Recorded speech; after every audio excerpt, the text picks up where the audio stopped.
Picture a metropolis where the streets are not laid out for carts and commerce, but for celestial processions, where the towering architecture is scaled not to human proportions, but to impress beings of immense power. Where the entire city functions as a single, grand offering. These are the cities built for gods, not for people, scattered across our planet. From the densest jungles to the most arid deserts, lie the silent, monumental remains of civilizations that poured their entire wealth, their genius, and their faith into constructing terrestrial homes for divine inhabitants. For centuries, these places have stood as some of history's most captivating mysteries, their empty plazas and crumbling temples whispering tales of ambition on a scale that is almost incomprehensible to us today. We are about to embark on a journey to 28 of these enigmatic locations, a global tour that will take us from the Temple Mountains of Cambodia to the lost cities of the Peruvian Andes. Our mission is not just to admire their grandeur, but to uncover the profound stories behind their creation and, more importantly, to understand the often devastating consequences that unfolded when people finally moved into these divine blueprints. Why did these magnificent projects, conceived in a blaze of pious fervor, so often end in collapse or radical transformation? The answer lies in the fragile and complex relationship between faith, power, and the gritty reality of urban survival. These were not mere towns with large temples. They were conceived from their very foundations as cosmic diagrams made of stone, physical representations of a people's understanding of the universe and their place within it. The rulers and priests who commissioned them were not just urban planners, they were architects of reality, attempting to pin the celestial order to the earth. But what happens when a vision intended for the heavens is forced to accommodate the everyday needs of a growing population? The sophisticated water systems designed for symbolic rituals begin to crack under the demand for drinking water. The vast ceremonial plazas, meant for awe-inspiring spectacles, offer no space for crowded markets or efficient housing. The very perfection of the divine plan becomes its greatest weakness, creating a tension that could lead to environmental disaster, social upheaval, or simply a slow, quiet abandonment. This exploration is more than a catalogue of ancient ruins. It is a deep dive into the human spirit. It reveals the astonishing architectural ambition of our ancestors, their drive to reach for the heavens and leave a permanent mark on the world. But it also teaches us a crucial lesson about balance. These cities stand as permanent monuments to a timeless truth, that any vision, no matter how glorious, must eventually confront the practical needs of the people who live within it. By examining these 28 case studies, we will see patterns emerge, patterns of ecological strain, of social inequality, of the slow erosion of faith, that resonate with challenges we still face today. So prepare to step into a world where the line between the sacred and the secular was blurred, where every stone tells a story of devotion and ambition, and where the silence of these abandoned places speaks volumes about the fate of civilizations that built for eternity. So what exactly do we mean when we say a city was built for gods? It's a crucial distinction, because nearly every ancient settlement had its temples and sacred spaces.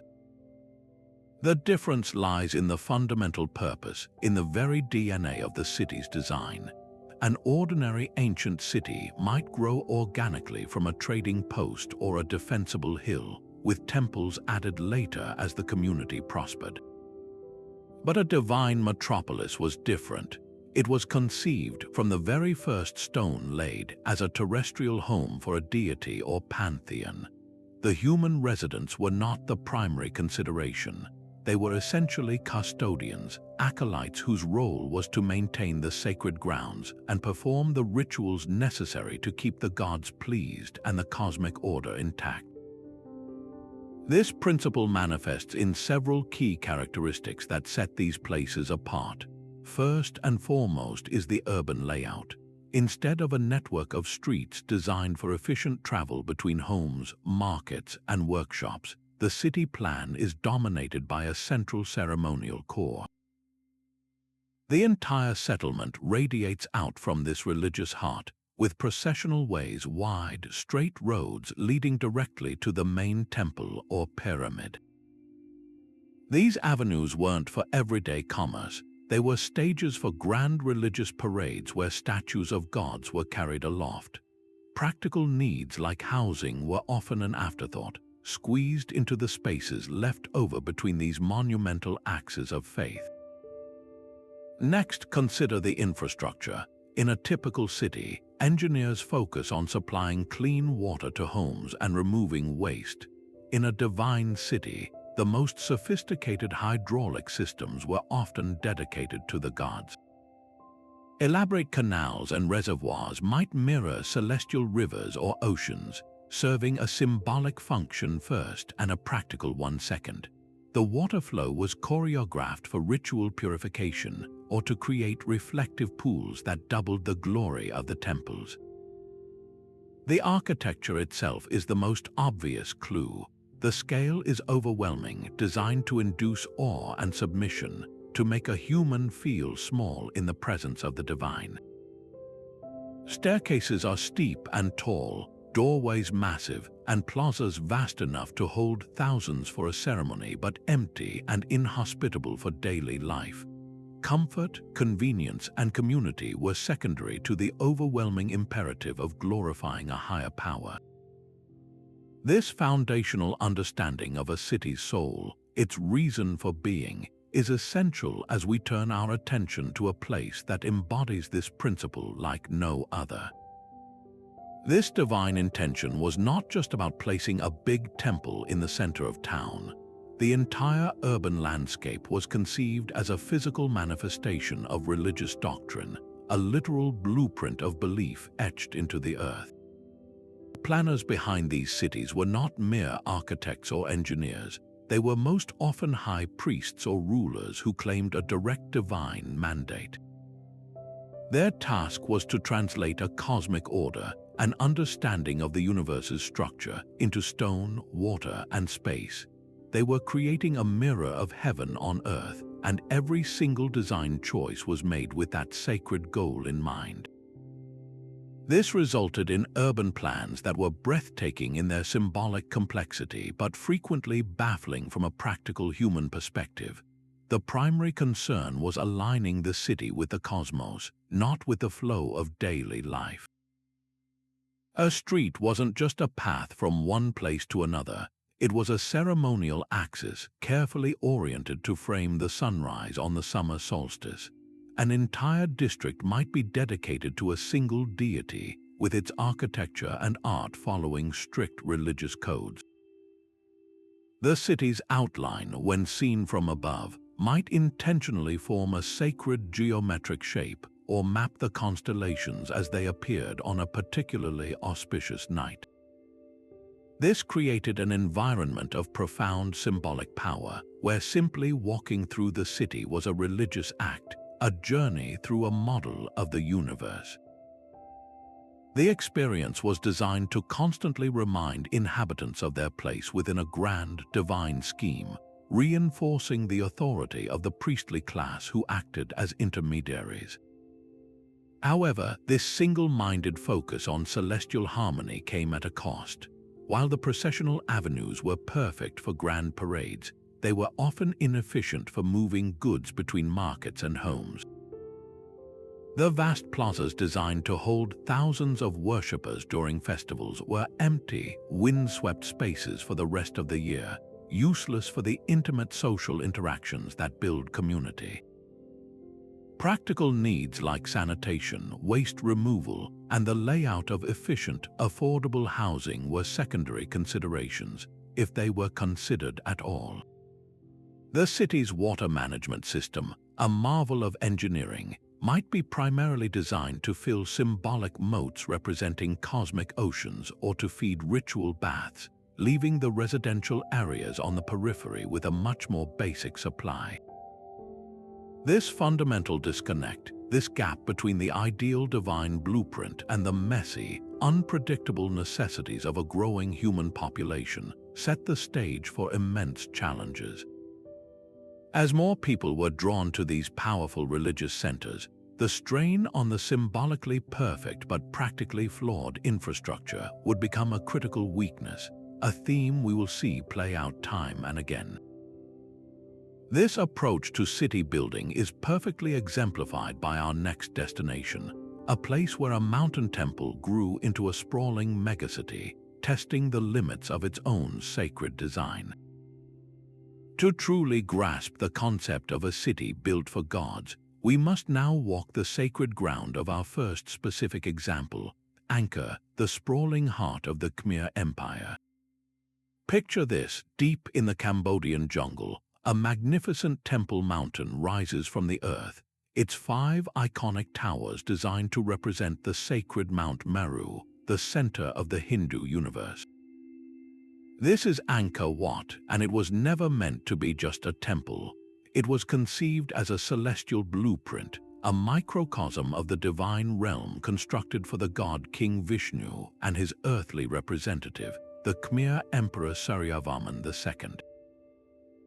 The entire complex, with its vast moats symbolizing the cosmic ocean and its concentric galleries representing the mountain ranges surrounding Meru, was an act of staggering devotion. But this perfect divine diagram had a fate its builders could scarcely have imagined.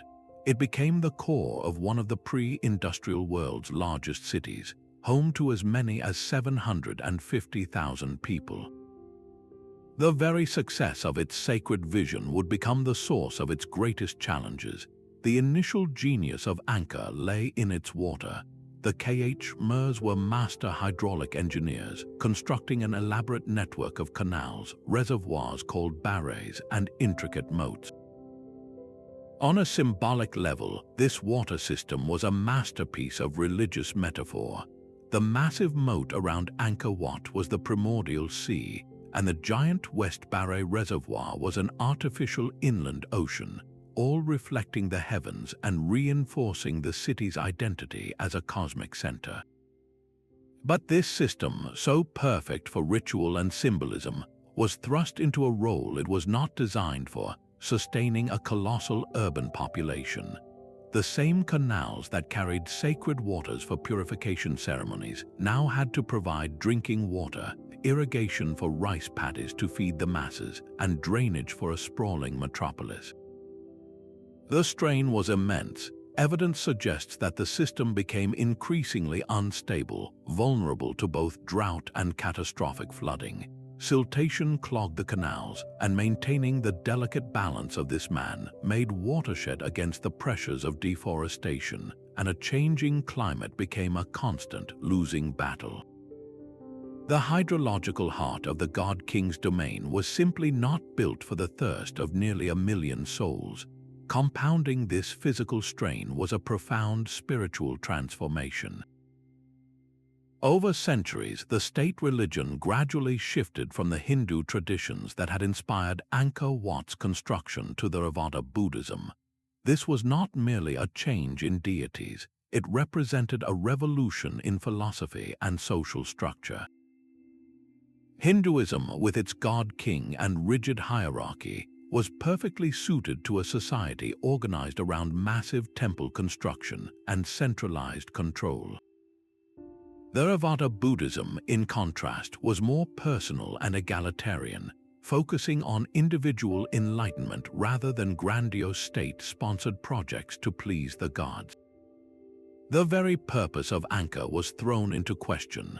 The vast temple complexes, requiring enormous resources to maintain, may have seemed less relevant to a population embracing a new, inward-looking faith. The priestly class lost its unquestioned authority, and the spiritual justification for the city's demanding urban form began to erode. Angkor's story is a powerful lesson in how a city's soul can change long before its stones crumble. The sacred vision that built it was first overwhelmed by its own demographic success, and then transformed by a new belief system that no longer saw the world in terms of cosmic mountains and oceans made of stone. This combination of environmental pressure and spiritual evolution created a vulnerability that would ultimately lead to the city's decline, a pattern of divine ambition clashing with human reality that we will see echoed thousands of miles away. Now, let's transport ourselves from the humid jungles of Southeast Asia to the high plateau of central Mexico, to a place whose very name echoes with mystery, Teotihuacan, the city of the gods. Even the title itself is not from its original builders, but was given centuries later by the Aztecs, who stumbled upon these colossal ruins and believed only divine beings could have created such a marvel. And who could blame them? The sight that greets a visitor is staggering.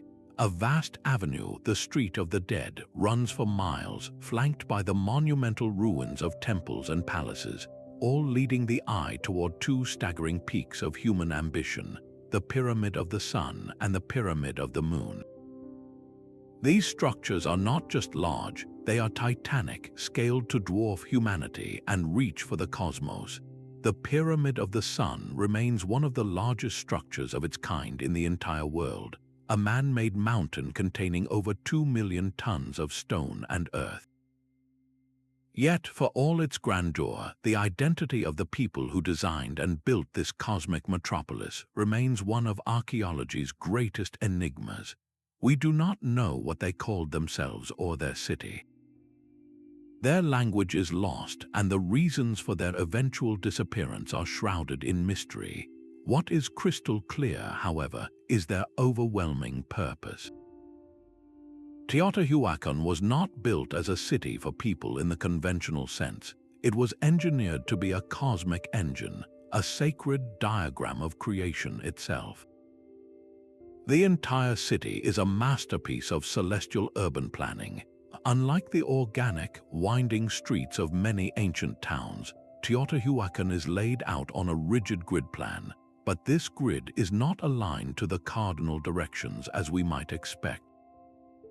Instead, the main axis, the Street of the Dead, is oriented 15.5 degrees east of north, a precise alignment with the setting of the Pleiades star cluster on a key date in the Mesoamerican calendar. This was not an arbitrary decision. The city was a colossal clock and a calendar, its architecture functioning as a permanent observatory. The pyramids were not just tombs or temples. They were likely conceived as symbolic portals, artificial mountains connecting the earthly realm with the levels of the underworld and the heavens above. The entire urban landscape was a physical representation of a creation myth, a place where time and space were fixed in stone to maintain the cosmic order. Every building, every platform, every plaza was part of this grand theological statement. Living here would have meant inhabiting a living, breathing universe where the daily movement of the sun and stars was mirrored in the shadows cast by the monumental architecture. It was a place designed to make its residents feel like participants in a divine drama, their lives choreographed by the rhythms of the cosmos. This divine blueprint, however, came with a profound practical limitation: its sheer, overwhelming scale. At its peak around 450 CE, Teotihuacan was a bustling metropolis housing perhaps 125,000 people, making it one of the largest cities on Earth at the time. But the very design that made it awe-inspiring also made it incredibly difficult to live in as a dense, functional urban center. The vast ceremonial core, with its enormous plazas and wide avenues, consumed a tremendous amount of space. While impressive for processions and rituals, these open areas were inefficient for the close-knit, interconnected neighborhoods that foster community and ease of movement in a thriving city. The residential areas, known as apartment compounds, were often standardized and densely packed behind this grand facade, but the overall layout prioritized ceremonial flow over practical living. The immense resources required to maintain the pyramids and temples, the constant upkeep, the provisioning of materials, the labor force would have placed an enormous strain on the surrounding environment and the city's economy. It was a system perfectly calibrated for its sacred purpose, but inherently brittle when faced with the unpredictable challenges of long-term urban survival, such as social unrest, resource depletion, or shifts in climate. This inherent impracticality becomes starkly evident when we consider the city's later history. Centuries after Teotihuacan was mysteriously abandoned around the 6th or 7th century, the Aztecs discovered its ruins. They were utterly captivated, viewing it as the literal birthplace of the gods, the site where the current sun was brought into existence. They conducted pilgrimages there and incorporated its imagery and legends into their own mythology. Yet, significantly, they never attempted to fully reoccupy it as their capital. They built shrines and made offerings within the sacred precinct, but they established their great city, Tenochtitlan, dozens of miles away on an island in Lake Texcoco. Why? Because Teotihuacan's rigid, monumental plan, perfect for the original cosmic vision, was ill-suited to the needs of a new, dynamic empire. The Aztecs needed a city that could function as a flexible hub for trade, administration, and military power. Teotihuacan was a frozen moment of theological perfection, a masterpiece that could be admired and revered, but not easily adapted for a different kind of human society. Its fate illustrates a recurring theme. A city built as an ideal divine diagram often becomes a museum of its own ambition, too perfect in its original form to be comfortably repurposed by those who come after. This theme of a sacred vision creating an ultimately inflexible environment finds a powerful parallel in our next destination, a city born from a pharaoh's radical attempt to reshape Egyptian religion from the ground up.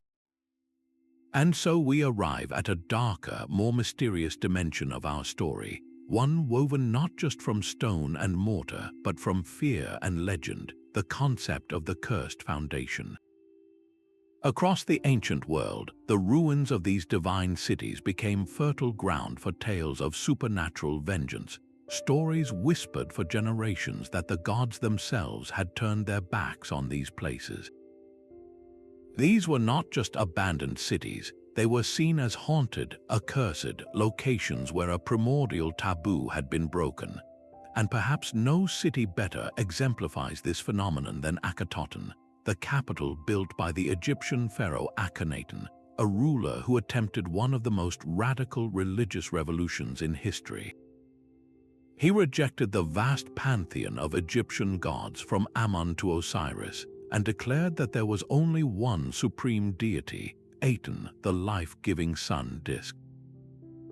To cement this theological upheaval, he ordered the construction of an entirely new capital city from scratch, on a barren stretch of land along the Nile, which he named Akhetaten, meaning the horizon of Aten. This was the ultimate city built for a single god, a place of open-air temples designed to bathe in the sun's rays, a stark contrast to the dark, enclosed sanctuaries of traditional Egyptian temples.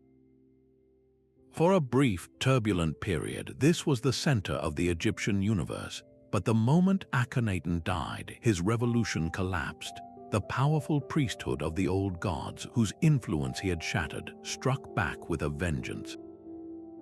The city of Akhetaten was abandoned with a haste that feels almost panicked. His successors, most notably Tutankhamun, moved the capital back to Thebes.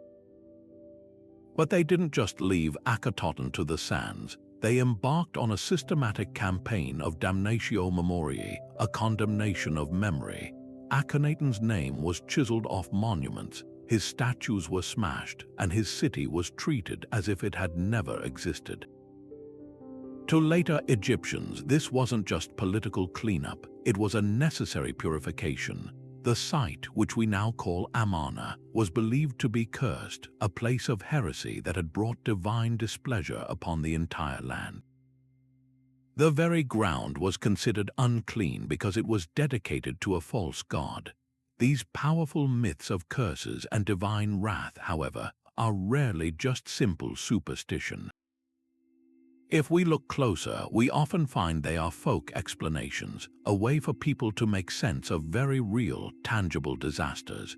Imagine a group of people, centuries after the original builders have vanished, deciding to settle within the imposing walls of an abandoned sacred city.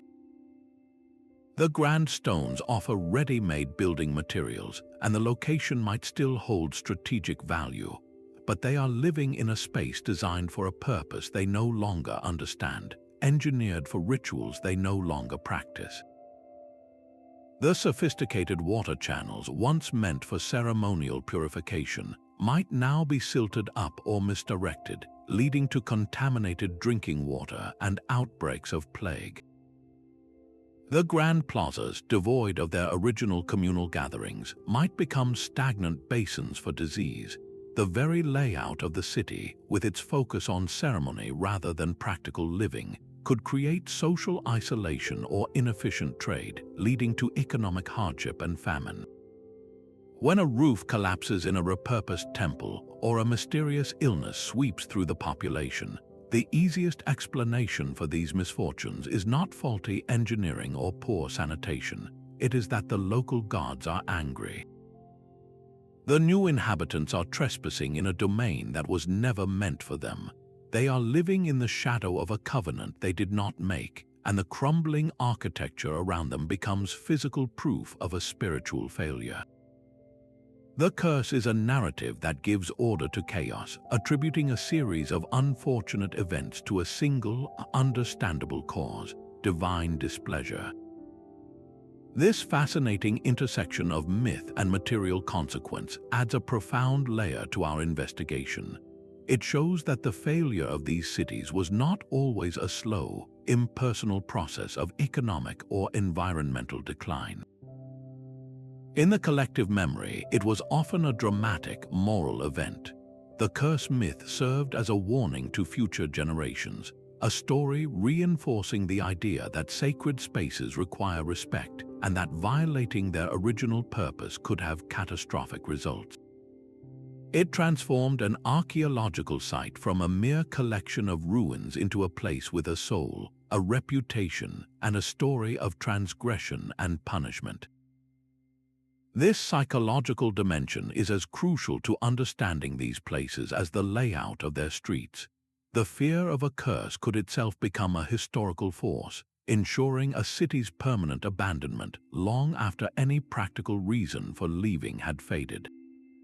The stones were not just abandoned, they were feared.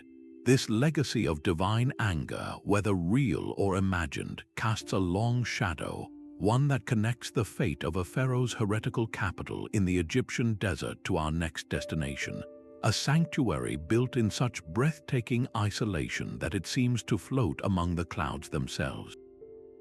From the sun-scorched plains of Egypt, we now ascend into a realm of mist and granite, to a city that seems to defy gravity itself.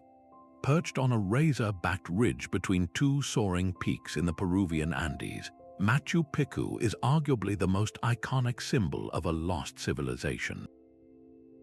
But its breathtaking beauty often obscures its true nature.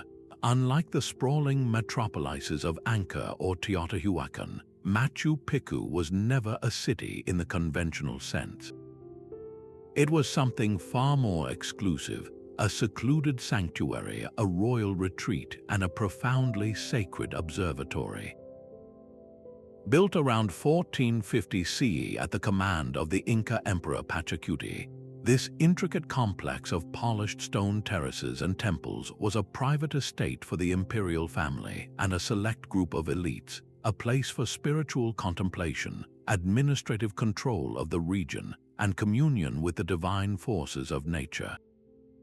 Its entire existence was predicated on its isolation and its sacred geography, factors that would ultimately define its fate and preserve its mystery for centuries.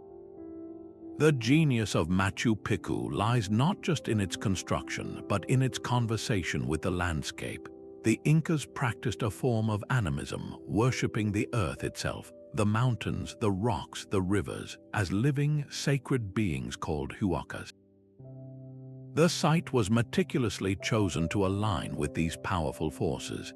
The entire settlement is cradled by the towering peaks of Huayna Picchu and Machu Picchu Mountain, which were themselves considered major deities.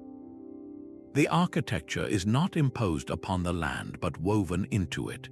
Boulders were incorporated directly into temple walls, and buildings were shaped to mirror the silhouettes of the surrounding mountains.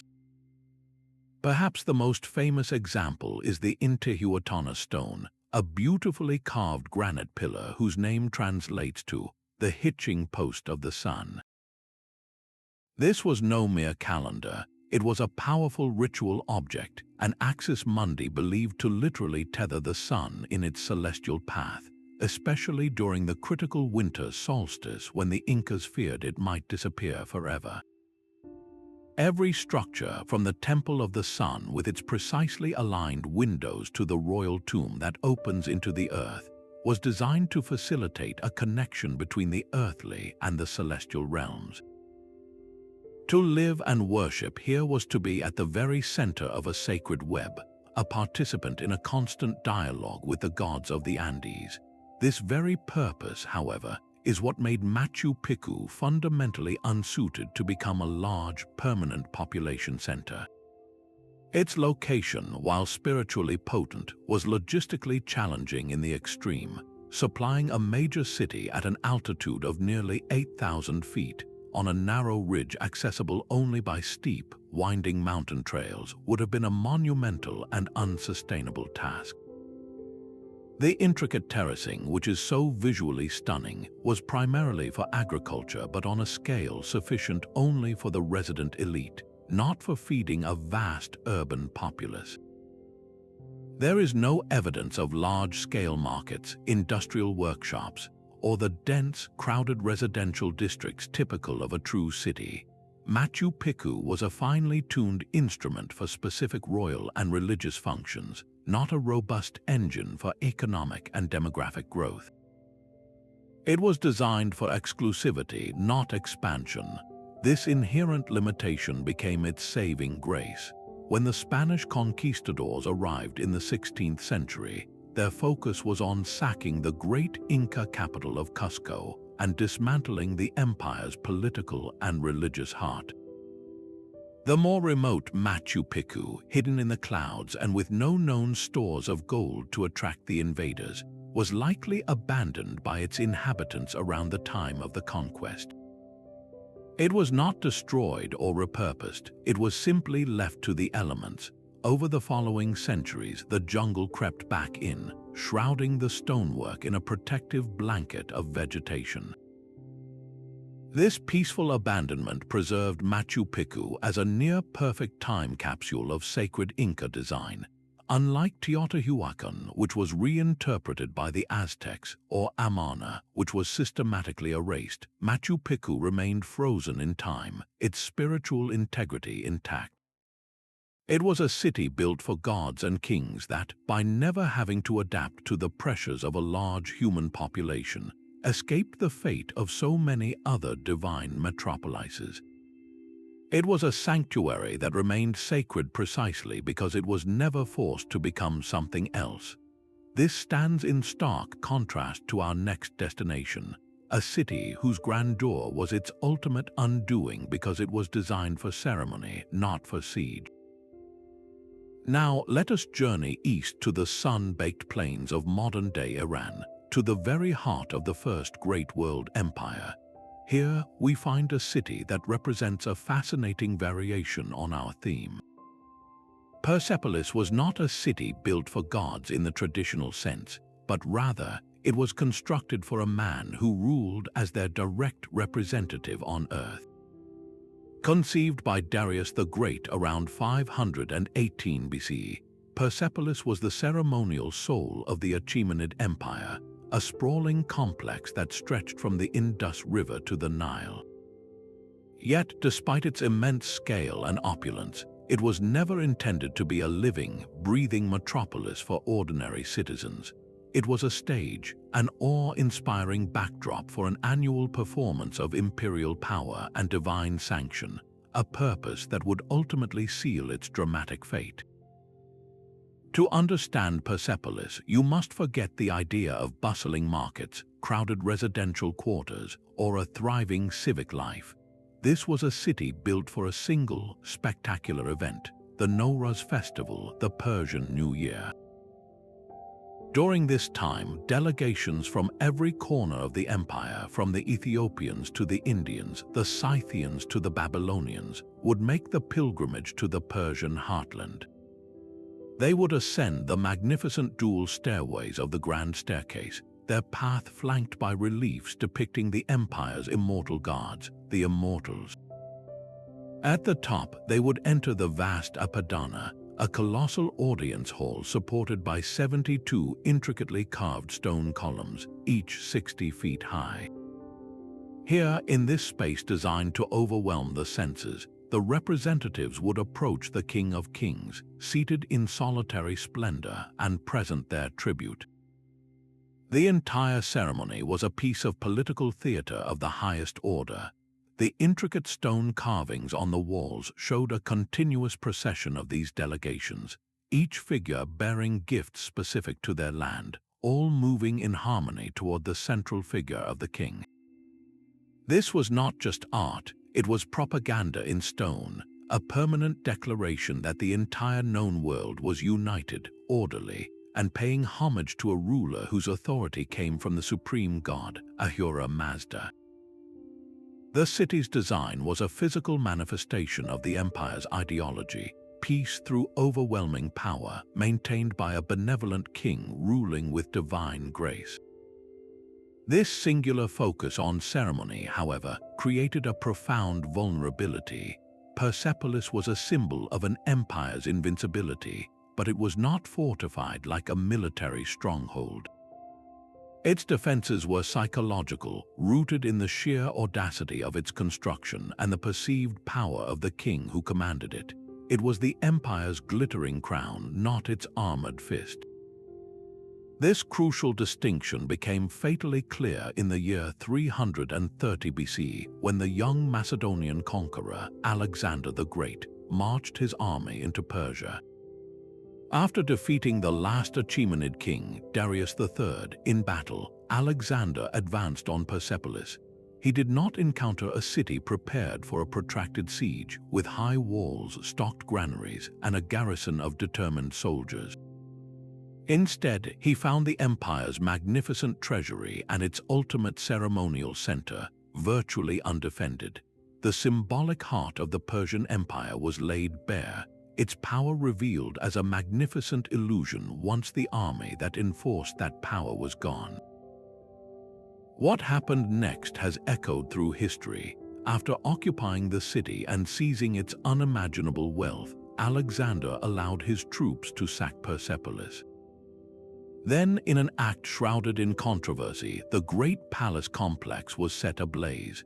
The traditional story says it was a reckless decision during a drunken party, a symbolic act of revenge for the Persian burning of Athens a century and a half earlier. Other interpretations suggest it was a calculated political move, a deliberate destruction of the symbolic center of Persian power to cement his own authority. Whatever the motive, the result was the same. The wooden ceilings of the Apadana, supported by those towering stone columns, became an inferno. The heat was so intense that it caused the massive limestone blocks to explode, leaving the haunting ruins we see today. The burning of Persepolis stands as one of history's most stark lessons in the difference between symbolic power and practical resilience. A city designed to host festivals and receive tribute could not withstand the brutal reality of conquest. Its very purpose to project an image of eternal, divinely ordained stability made it a perfect target for an enemy who understood that to conquer an empire, you must first destroy its symbols. But our exploration of divine urbanism is by no means confined to the Old World. Across the Atlantic, on a vast floodplain where the Mississippi, Missouri, and Illinois rivers converge, a different kind of sacred metropolis once thrived. This was Cahokia, the monumental center of the Mississippian culture, and its scale is almost difficult to comprehend. At its zenith around the year 1050 of the Common Era, this city sprawled across more than 6 square miles, home to an estimated 10 to 20,000 people. To put that into perspective, at a time when London was a cramped town of perhaps 10,000 souls, Cahokia was a bustling, organized, and astonishingly planned urban center, the largest city north of Mexico.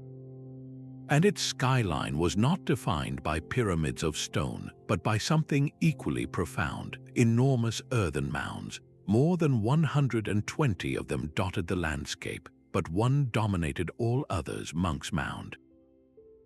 This colossal earthwork rises 100 feet high, covers 14 acres at its base, and contains over 22 million cubic feet of soil, all of which was moved by hand, basketful by basketful. At its summit stood a massive temple, likely housing the city's ruler, a figure who was not just a political leader but a living intermediary between the people and the spirit world. Cahokia was a city built on a foundation of earth and faith, where the very soil beneath one's feet was shaped into a sacred geography. The layout of Cahokia was far from random. It was a physical expression of a complex cosmology. The city centered around a vast, open plaza the size of 45 football fields, flanked by Monk's Mound to the north. This grand plaza was the ceremonial heart of the city, a space for gatherings, rituals, and the great games that were central to Mississippian religious life. To the south of this plaza stood a unique and enigmatic structure, a circle of massive, upright wooden posts now called Woodhenge. This was a sophisticated astronomical observatory. Certain posts aligned with the rising sun at the equinoxes and solstices, allowing priest astronomers to track the passing seasons with precision, dictating the timing of planting, harvest, and crucial religious ceremonies. The entire city, then, was a cosmic clock. The great mounds represented the upper world of the spirits, the plazas were the middle world of the living, and the borrow pits from which the earth was taken were seen as connections to the watery underworld. Living in Cahokia meant inhabiting a landscape that was a perfect model of the universe, a place where the spiritual and the material were inextricably linked. The authority of the elites residing on Monk's Mound was derived from their perceived ability to maintain this balance, to ensure the sun rose, the crops grew, and the world remained in harmony. This theocratic model, however, created a society that was both highly organized and inherently fragile. The construction and maintenance of such a vast city required a tremendous, coordinated effort. The society was likely highly stratified, with a small elite class of rulers, priests, and nobles living on or near the major mounds, while the majority of the population, farmers, artisans, and laborers, lived in surrounding neighborhoods, their lives dedicated to supporting the grand spiritual project. This system functioned beautifully as long as the spiritual and material foundations remained solid, but when those foundations were challenged, the entire structure was at risk. Evidence points to a combination of factors that led to Cahokia's decline, starting around the 13th century. One major factor was environmental strain. The large, concentrated population would have placed immense pressure on local resources. Deforestation for building materials and fuel would have led to soil erosion on the surrounding uplands. Overhunting may have depleted local game. Even more critically, studies of ancient climate data suggest that the region experienced a significant period of cooler, wetter weather during Cahokia's decline, which could have led to flooding in the agricultural bottomlands that fed the city, causing crop failures and famine. When the harvests failed and the rains did not come as predicted by the celestial calendars at Woodhenge, the social contract would have begun to fray. The populace's faith in the ruling elite, whose power was based on their connection to the spiritual forces controlling nature, would have crumbled.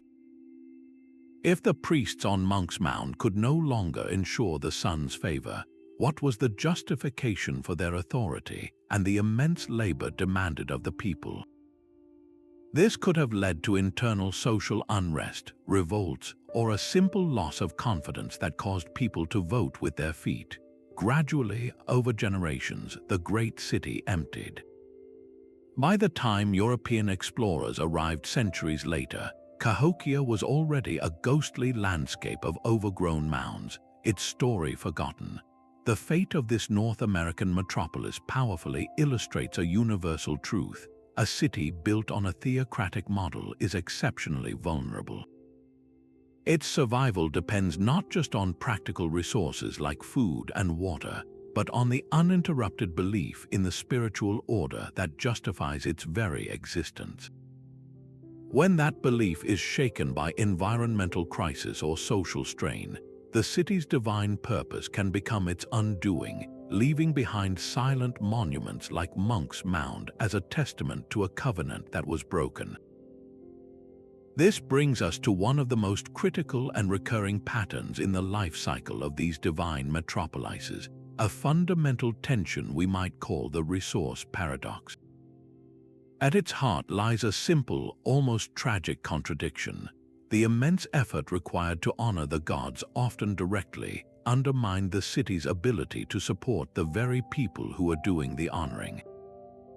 Think of a society's resources, its labor, its materials, its wealth, as a finite pie.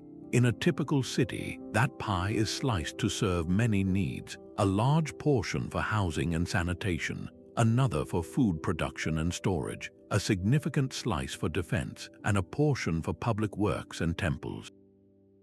But in a city built for a deity, the allocation is radically different. A colossal portion of the pie, sometimes the majority of it, is dedicated to a single purpose: constructing and maintaining the monumental sacred core.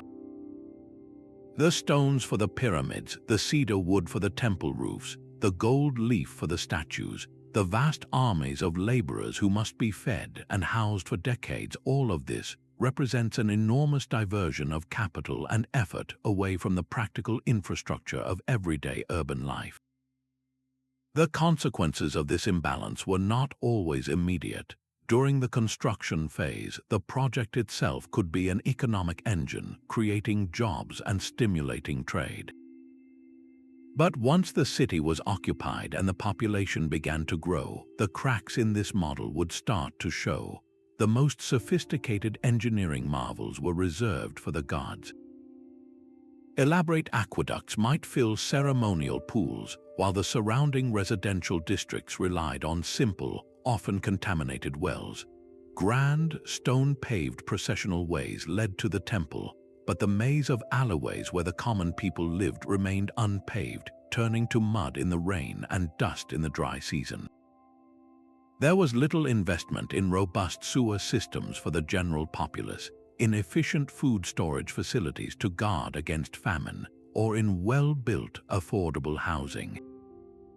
The city's priorities were literally set in stone, and they were celestial, not terrestrial. Then comes the environmental toll, which is where the paradox becomes truly catastrophic. The construction of these massive stone complexes required staggering amounts of resources.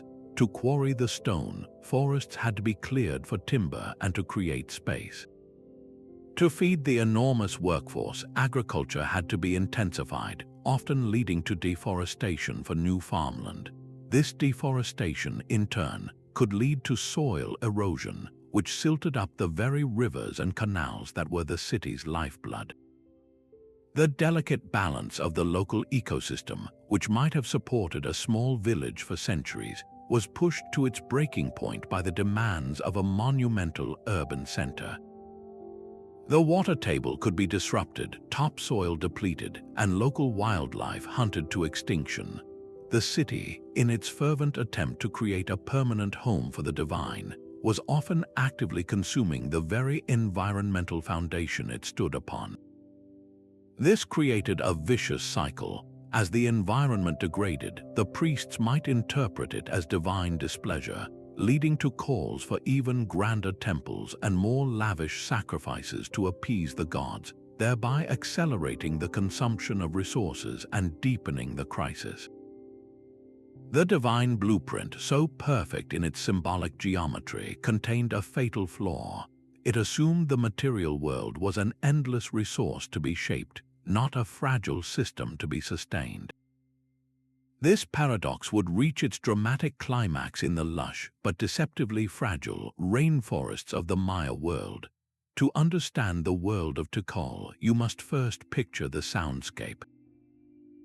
The name itself, given to the ruins by later explorers, is thought to mean "at the water hole," but the city's original name was likely Yaxmutal, which translates to first mutal. And the sound that defined it, echoing through the dense Guatemalan rainforest, was not just the call of howler monkeys, but the roar of the gods themselves, channeled through the voices of its kings. This was not a quiet place of meditation. It was a city of immense power and sonic presence, where the ruling dynasty asserted its divine authority through grand spectacle. Rising from the emerald canopy are the iconic, steep-sided pyramids that have become synonymous with the Maya. These structures were far more than tombs or temples. They were conceived as wits or sacred mountains, acting as portals or cayuhol, through which the king, the cayuhol Ajor or Holy Lord, could communicate with ancestors and deities in the spirit world.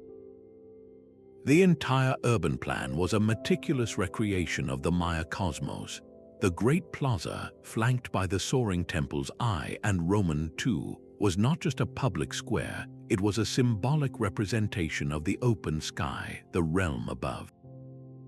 The surrounding acropolises, with their labyrinthine corridors and courtyards, represented the underworld Xibalba, and the forests and reservoirs were the watery, middle world of human existence. To live in Tikal was to inhabit a living, three-dimensional map of the universe, a sacred geography where every step had spiritual significance. This profound connection to the cosmos, however, came with an immense physical cost. The construction of Tikal's monumental core was an act of staggering ambition.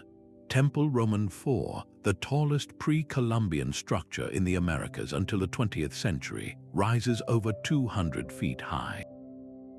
The limestone for these pyramids, palaces, and ball courts was quarried from local pits, which were then transformed into vital reservoirs. But to quarry that stone, to create the plaster that coated every surface, a brilliant, gleaming white that would have been visible for miles required fire. Vast amounts of wood were needed to fuel the kilns that produced the lime plaster. Furthermore, as Tikal's population swelled to an estimated 40,000 to 90,000 people at its peak around 750 of the Common Era, the demand for agricultural land grew exponentially.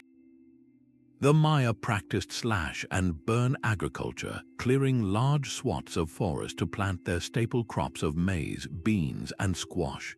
This created a double-edged sword of deforestation. The trees were being removed both for urban construction and to feed the growing populace. The consequences of this large-scale environmental modification were profound. The Maya were brilliant hydrologists, managing water through a system of canals and reservoirs to survive the annual dry season. But deforestation fundamentally alters the local water cycle. Tree roots help absorb rainwater and release it slowly into the ground, recharging aquifers and maintaining spring flow. When the forests are cleared, rainwater runs off the land rapidly, causing erosion and washing valuable topsoil into the reservoirs. Sediment cores taken from the bottom of Tikal's central reservoirs tell a clear story. Over time, layers of silt built up, along with evidence of toxic algal blooms and contamination from mercury, a pigment used in their vibrant paints. The very water system that sustained the city was being choked and poisoned by the byproducts of its own growth. The sacred landscape, so carefully engineered to mirror the heavens, was being undermined from below.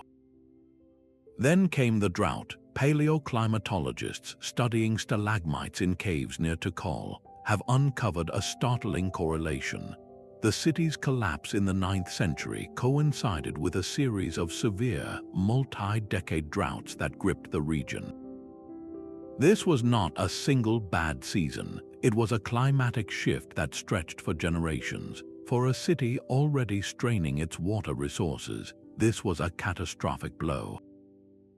The reservoirs, already silted and polluted, could not be replenished. The maize crops, dependent on predictable rains, failed repeatedly.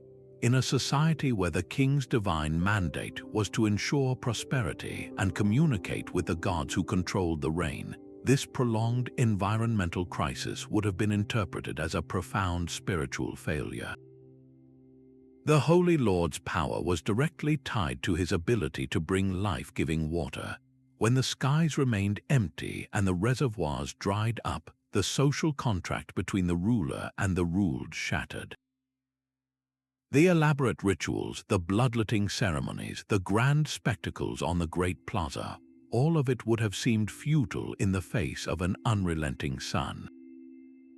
The population, facing famine and thirst, likely dispersed back into the smaller, more sustainable villages from which they had come. Tikal's story is a powerful, poignant example of how a city's spiritual triumph could contain the seeds of its own material downfall. The very act of building a gateway to the gods on such a colossal scale required altering the environment in ways that made the entire society exquisitely vulnerable to the whims of a changing climate. The roaring gods fell silent not because of a foreign invasion, but because the delicate balance between a sacred vision and earthly survival had been broken. This physical separation of classes was far more than just a matter of real estate.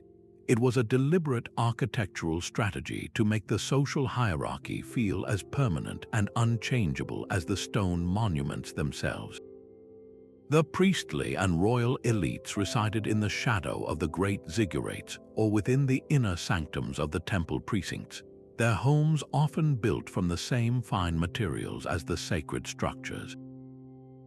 Their lives were conducted in close proximity to the gods, a privilege that visually reinforced their role as the essential intermediaries. Meanwhile, the laborers, farmers, potters, and weavers, the vast engine of the city's economy, were housed in sprawling, often densely packed neighborhoods on the outer edges of the urban plan.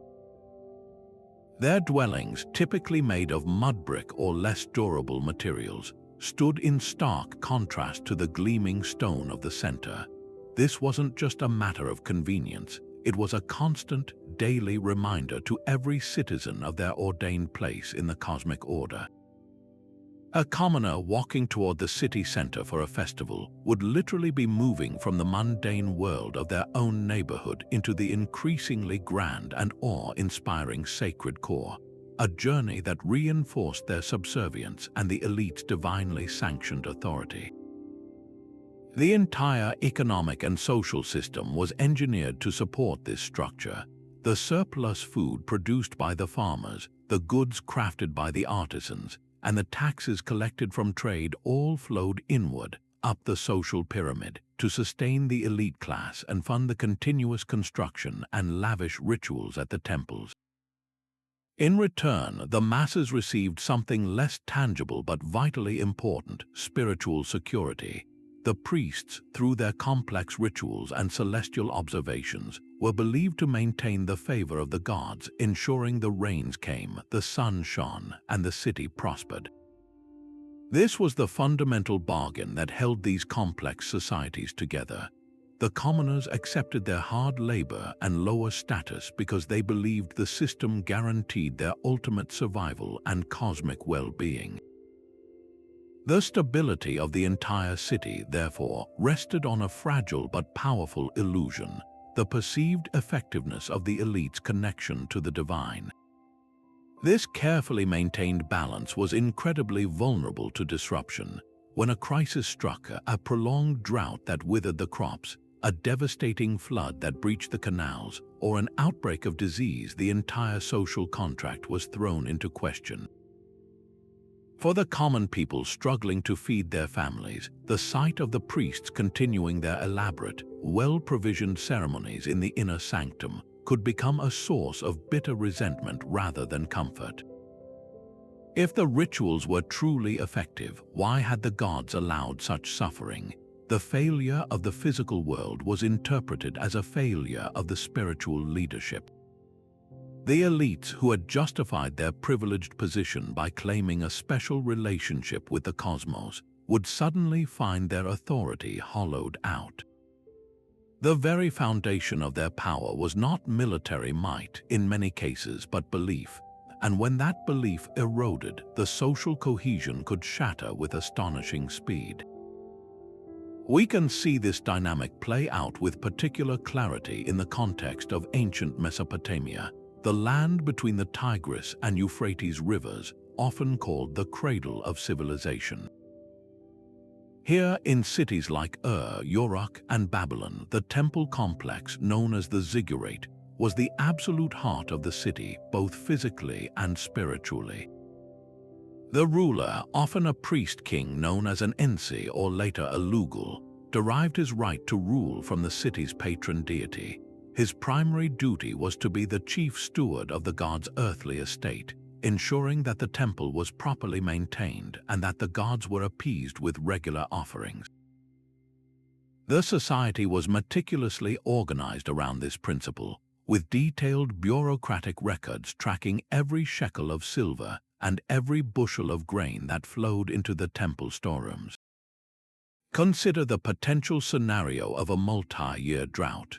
The river levels drop, the irrigation canals run dry, and the harvests fail. The priests would undoubtedly intensify their rituals, performing more frequent and more desperate appeals to the gods for rain. But as the granaries empty and famine sets in, the population's desperation would turn to anger. The physical separation of the classes would now become a dangerous chasm.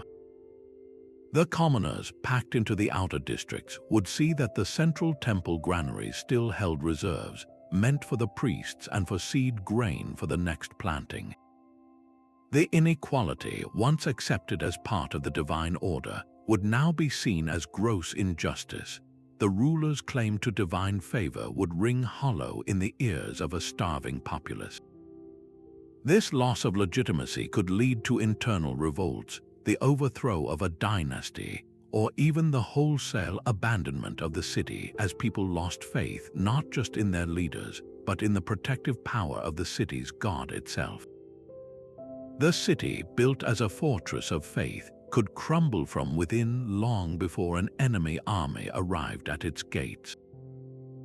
The story of Mesopotamia teaches us that the greatest threat to a divinely ordained metropolis was not necessarily a foreign invader, but a crisis of belief among its own inhabitants, a rupture in the fragile bargain between the rulers in their sacred center and the ruled on the periphery. Now, let us turn our gaze to the banks of the Euphrates River, to a city whose name alone has echoed through millennia as a symbol of both human ambition and divine majesty, Babylon. This was not merely a city that housed a temple. It was conceived as the very dwelling place of a god, the terrestrial home of Marduk, the supreme deity of the Mesopotamian pantheon. Under the rule of the formidable King Nebuchadnezzar II in the 6th century before the Common Era, Babylon was transformed into the most magnificent metropolis the world had yet seen, a place where the line between the mortal and the divine was intentionally blurred through architecture of staggering scale.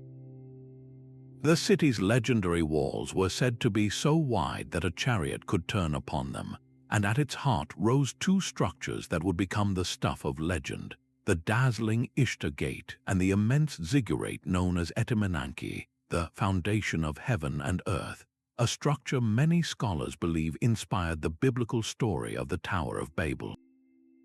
The brilliance of Nebuchadnezzar's Babylon lay in its dual purpose. On one level, it was an unparalleled act of religious devotion. The Ishtar Gate, a monumental entryway faced with lapis lazuli blue-glazed bricks, was adorned with rows of alternating bulls and dragons, symbols of the gods Adad and Marduk. Passing through this gate was not just entering a city, it was a symbolic journey into the divine realm, especially during the annual New Year's festival when a statue of Marduk was paraded along the processional way. Etemenanki, the Great Ziggurat, was a true cosmic mountain, a stairway connecting earth to heaven, where priests performed rituals to ensure the gods' favor and the stability of the cosmos. But this grandeur was also a masterful political tool. By making Babylon the most spectacular religious center on earth, Nebuchadnezzar was asserting the supremacy of his kingdom and its patron god, Marduk, over all conquered peoples and their deities. The city's magnificence was a form of soft power, designed to awe visitors and subjugated nations into accepting Babylonian hegemony as a divinely ordained fact. The city itself was a statement. To challenge Babylon was to challenge the order of the universe. This very strategy, however, set the stage for one of the most fascinating chapters in the life of a divine city, its co-option by a new power. In 539 before the Common Era, the Persian Emperor Cyrus the Great marched his army to the gates of Babylon. Rather than meeting fierce resistance, historical accounts suggest the city may have been surrendered with little fight, possibly due to internal discontent with its last king, Nabonidus. What Cyrus did next was a stroke of political genius that reveals a deep understanding of the city's true nature. He did not sack Babylon or destroy its temples as an act of conquest. Instead, he presented himself not as a destroyer, but as a liberator and a pious restorer.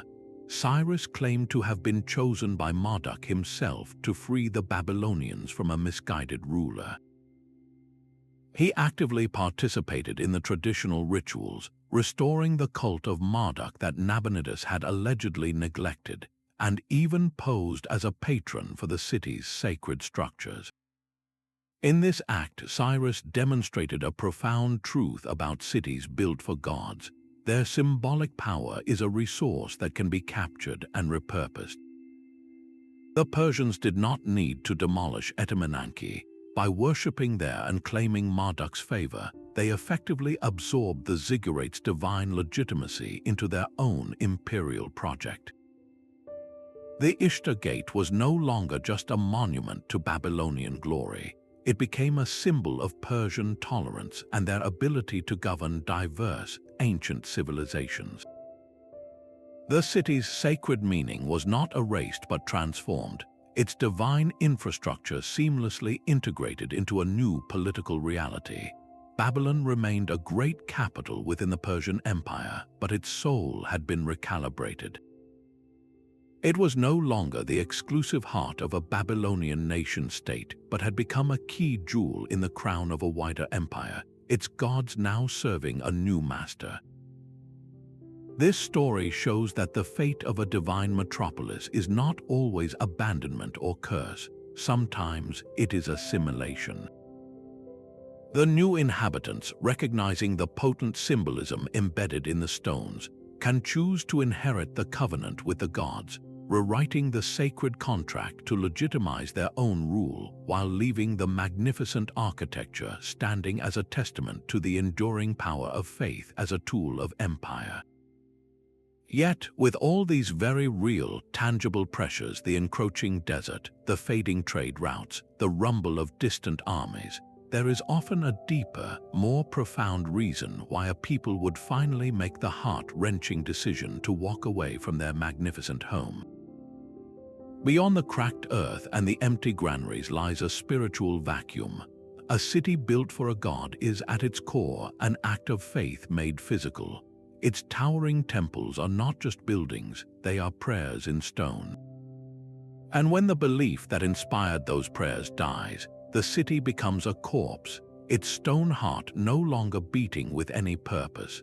The most common thread running through the abandonment of these divine metropolises is the loss of the original religious imperative, the vanishing of the very soul that gave the city its reason for being. Consider the fate of a city like Akhetaten, built by the pharaoh Akhetaten for the sole worship of the sun disk, Aten. The moment Akhetaten died and his religious revolution was overturned, the city's purpose evaporated. It wasn't just that the political capital moved back to Thebes. It was that the covenant with the god Aten was declared null and void. To continue living in Akhetaten would have been to reside in a monument to a heresy, a place spiritually anathema to the restored priesthood of Ammon. The city wasn't just impractical, it was theologically toxic. Similarly, imagine a generation growing up in a place like Teotihuacan, centuries after its peak. They would hear the old stories, of course, the legends of the gods who walked the street of the dead. But would they still feel the same awe? Would they believe that their king was a direct conduit to the divine when the harvests failed year after year? When the original dynasty of priest-kings was gone, replaced by factions with less certain claims to power, the elaborate cosmic blueprint of the city might start to feel like an empty shell. The rituals performed in the grand plazas could become hollow traditions, their meaning faded like the paint on the temple walls. The population might begin to ask a dangerous question. If the gods have truly abandoned this place, why should we stay? This erosion of faith transforms the urban landscape from a sacred home into a haunted one. The colossal pyramids are no longer portals to heaven, but become grim reminders of a failed promise. The meticulously aligned streets feel less like celestial pathways and more like a rigid, inconvenient grid designed for a forgotten purpose. The city becomes a giant, silent reproach. It is haunted not by ghosts, but by the weight of memory and by the stark contrast between its original, glorious intention and its current, diminished reality. This psychological burden can be as powerful as any material hardship. Why labor to maintain an aqueduct that feeds a temple to a god you no longer worship? Why live in the shadow of a palace built for a king whose divine right you no longer acknowledge? Furthermore, the very design that made these cities so potent as religious centers made them exceptionally difficult to repurpose for a new, secular life. A modern city can evolve. A factory can be turned into lofts, a train station into a market. But what do you do with a 200-foot-high pyramid whose only function is to be a symbolic mountain? How do you adapt a vast ceremonial plaza, designed to hold tens of thousands for a ritual, into a functional neighborhood? The infrastructure is all wrong. The processional avenues are too wide for casual traffic, the temple precincts are too isolated for community life, and the entire layout prioritizes spectacle over practicality. New inhabitants arriving with different beliefs and needs would find the city's bones resistant to change. It is easier, often, to start fresh nearby, using the old city as a quarry for building materials, than to try to force a new life into a shell so perfectly molded for a different existence.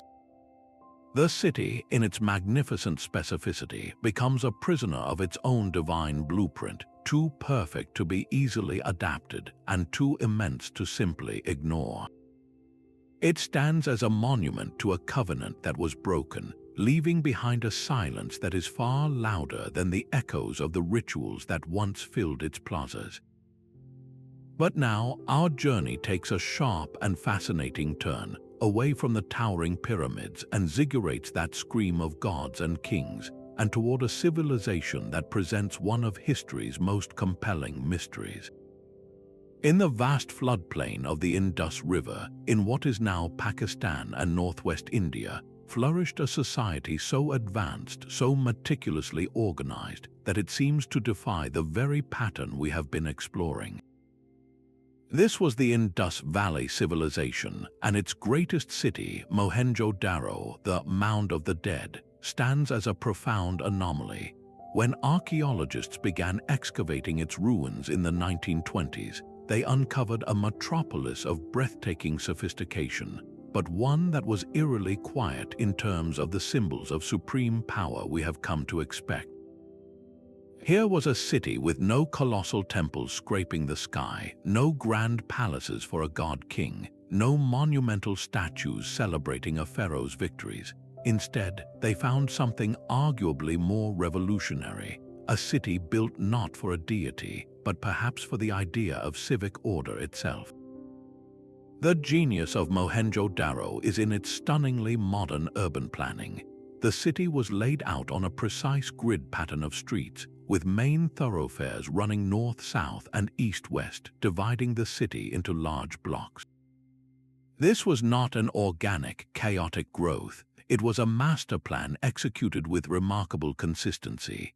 The buildings were made of standardized, kiln-fired bricks, all following a uniform ratio, a level of quality control that suggests a powerful, centralized authority.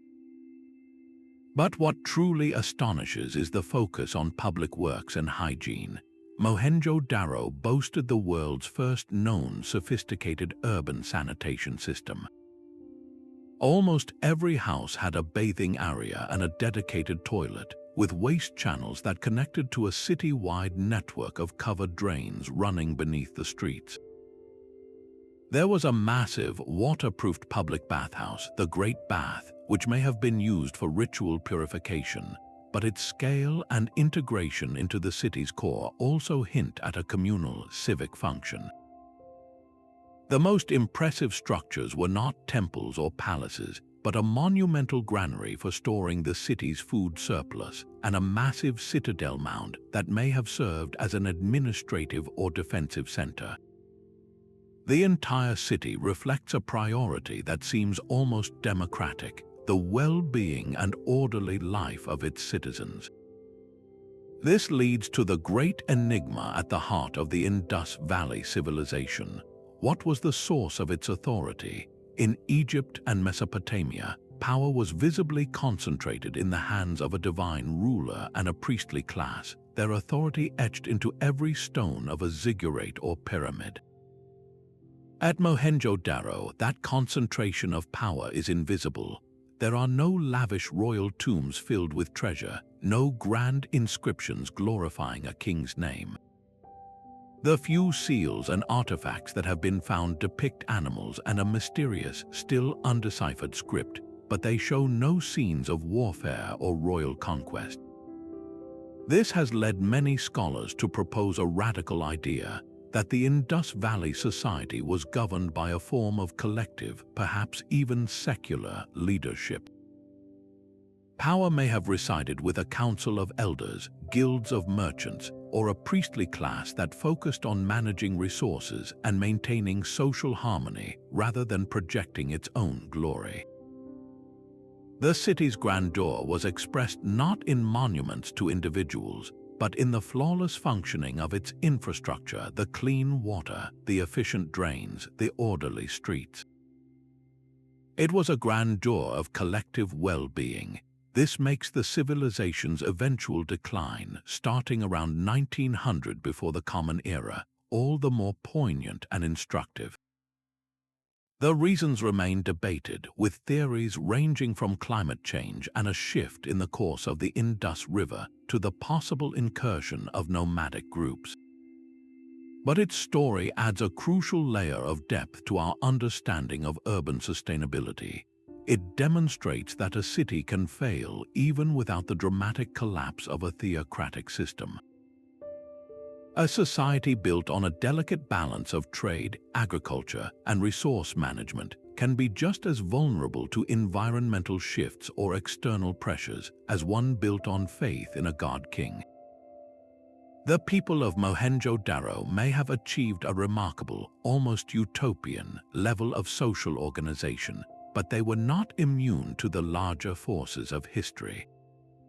Their mysterious fate reminds us that there is no single blueprint for a successful city, and that sustainability is a fragile achievement, whether the ruling authority is a priest in a temple or a council in a citadel.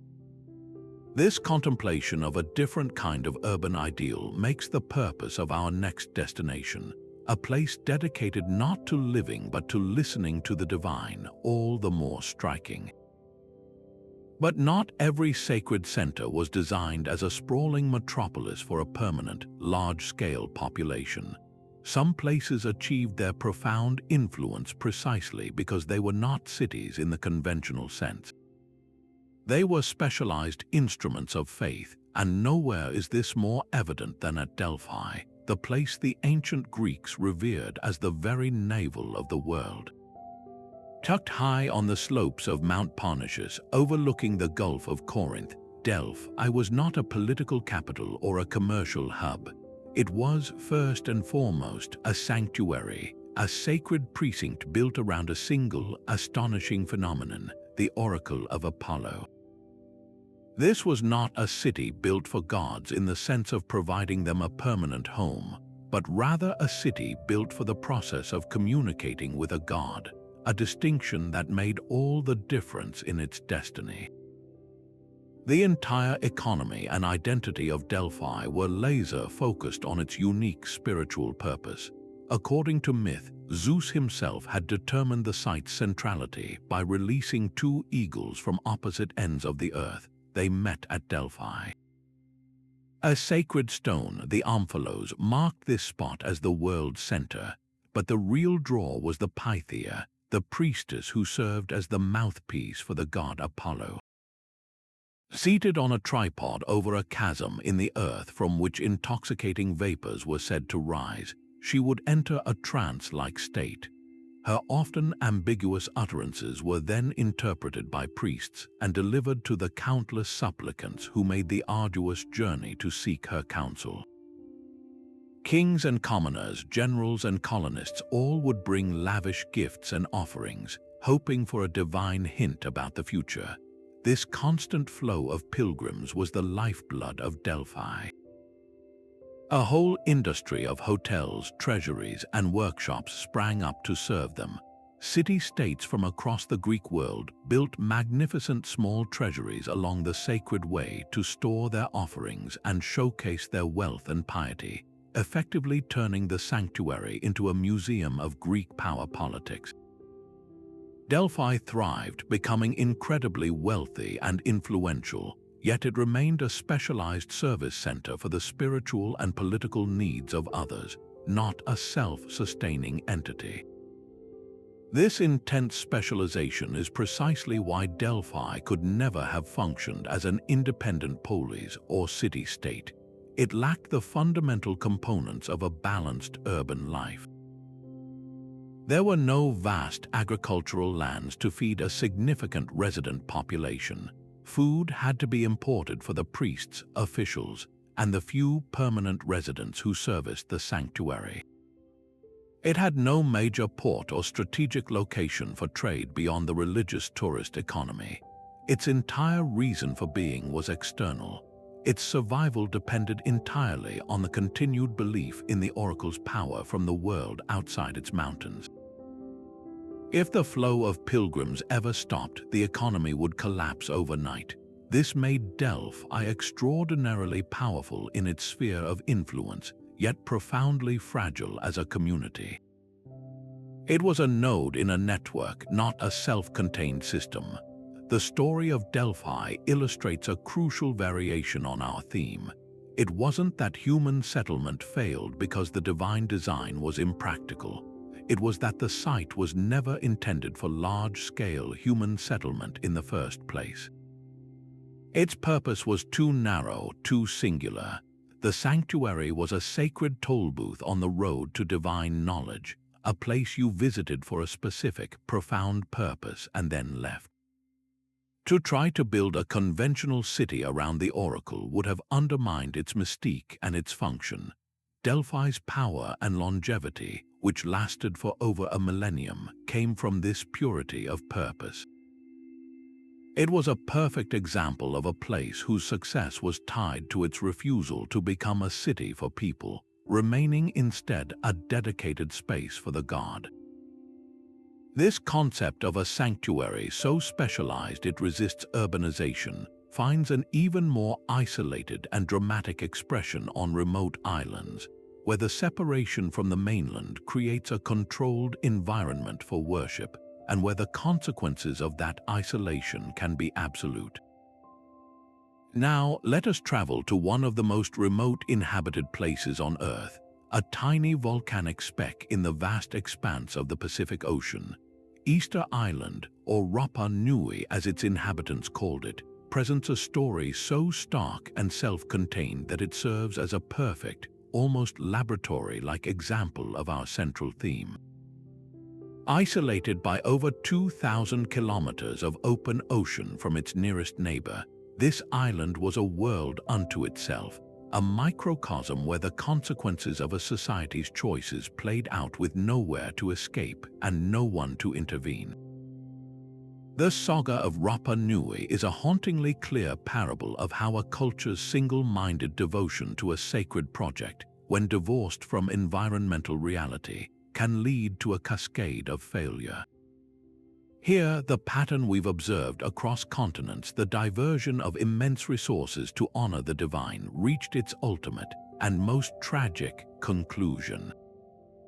The defining feature of Rapa Nui culture was the moai, those brooding, enigmatic stone giants that stand sentinel along the coast. But to understand their true significance, we must see them not as mere statues, but as the physical embodiment of sacred power. The prevailing theory suggests that the moai were not gods themselves, but representations of deified ancestors. Each massive figure was carved to honor a specific lineage chief, and its purpose was to act as a conduit, a spiritual antenna that would channel supernatural power, or mana, from the ancestors to benefit the living community. Erecting a moai on a sacred platform, or ahu, facing inland over the village, was believed to ensure fertility, prosperity, and protection. This was not an artistic hobby. It was the central, driving economic and spiritual activity of the entire society. The competition between different clans to build larger, more impressive moai became an arms race of faith, a way to demonstrate spiritual and social superiority. The entire island's labor, creativity, and resources were funneled into this cult of ancestor worship, a project that would ultimately demand a price far greater than anyone could have imagined. The most awe-inspiring aspect of the moai is not just their solemn faces, but the sheer, mind-boggling logistics of their creation and transport. The statues were quarried from a single source, the volcanic crater of Rano-Raraku. Using stone hand tools, teams of carvers would painstakingly shape these colossus from the living rock. The largest moai ever attempted, nicknamed El Gigante, lies unfinished in the quarry and is over 70 feet long, weighing an estimated 270 tons. But the quarrying was only the beginning. The real mystery and the true resource drain was transportation. How did a society without the wheel, without draft animals, and without metal move these multi-ton monoliths across miles of rugged terrain to their coastal altars? The traditional theory, supported by oral histories, involves a slow, arduous process of walking the statues upright, rocking them from side to side with a system of ropes, a method that would have required coordinated labor from hundreds of people. This endeavor consumed vast quantities of the island's most critical resource, trees, and this is where the sacred vision collided with brutal ecological reality. When Polynesian settlers first arrived on Rapa Nui around 1200 of the Common Era, pollen records show it was covered in a lush forest of a now extinct giant palm tree. This forest was the island's life support system. The trees provided wood for canoes for deep-sea fishing, crucial for protein. Their fruits were a food source. Their roots held the topsoil in place, preventing erosion and retaining moisture for agriculture. Most critically for the Moai cult, the tall, straight trunks were essential as rollers and levers for transporting the statues and for the ropes needed to maneuver them. As the competition to build Moai intensified, the deforestation accelerated at a catastrophic pace. Trees were felled for rollers, for levers, for sledges, and to clear land for agriculture to feed the growing population of workers dedicated to the statue-building industry. It was a vicious cycle. More statues required more wood and more food, which required clearing more land, which meant cutting down more trees. The point of no return was passed silently, without anyone likely realizing it. The last tree was cut down. Suddenly, the society's entire engine seized. There was no more wood to build seafaring canoes, cutting off access to the deep water fish that had been a dietary staple. The loss of the forest canopy led to severe soil erosion. Without roots to hold it, the precious topsoil was washed away by rain, crippling agriculture. The bird species that nested in the trees disappeared, eliminating another source of food. Most devastatingly for the culture's core belief, it became impossible to transport the Moai. The spiritual arms race ground to a halt. Dozens of unfinished statues were abandoned in the quarry, and others lay fallen along the ancient roads, eternal testaments to a journey that could never be completed. The very project that had defined their civilization became physically impossible, a stark symbol of a broken covenant with the ancestors they were trying to honor. The societal collapse that followed was swift and brutal. With the ecosystem shattered and food sources vanishing, the population likely crashed due to famine and conflict. The archaeological record shows a grim turn. Spear points called mata become incredibly common, and evidence of cannibalism appears. The old religion centered on the ancestor Moai had clearly failed. In its place, a new and desperate cult arose, the Birdman cult. Instead of channeling power through massive stone figures, prestige was now earned through an annual, deadly competition. Tribal champions would risk their lives climbing down the sheer cliffs of the island's offshore islet, Orongo, to retrieve the first egg laid by a sooty tern. The winner's clan would gain authority for the year.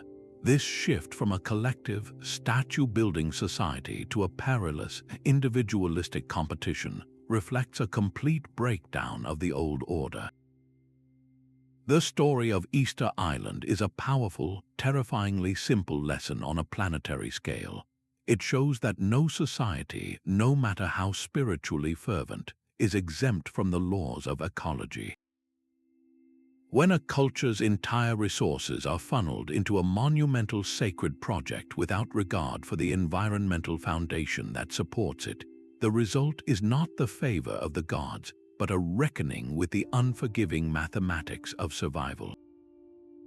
The silence that now hangs over the island is not just the absence of people, but the echo of a choice to build for the ancestors until there was nothing left for the living. Yet the story of these divine cities rarely ends with a final, silent abandonment. Often, their greatest trials and most fascinating transformations began only after their original inhabitants had departed. The silence of the empty plazas and crumbling temples was not an end, but an invitation, a blank slate awaiting a new chapter. When new peoples with different languages, cultures, and gods encountered these awe-inspiring ruins, they were faced with a powerful dilemma. They saw structures of such immense scale and obvious purpose that they could not be ignored. But what was that purpose? The answer was never to simply move in and resume the old rituals.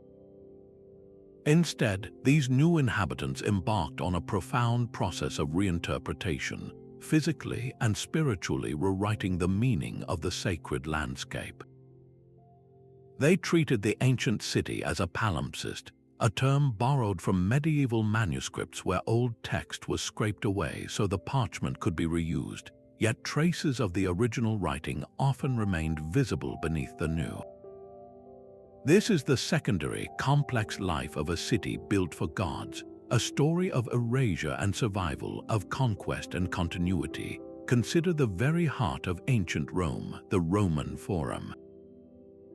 To a tourist today, it appears as a grand collection of classical ruins, temples to Jupiter, basilicas for law, and the Senate House.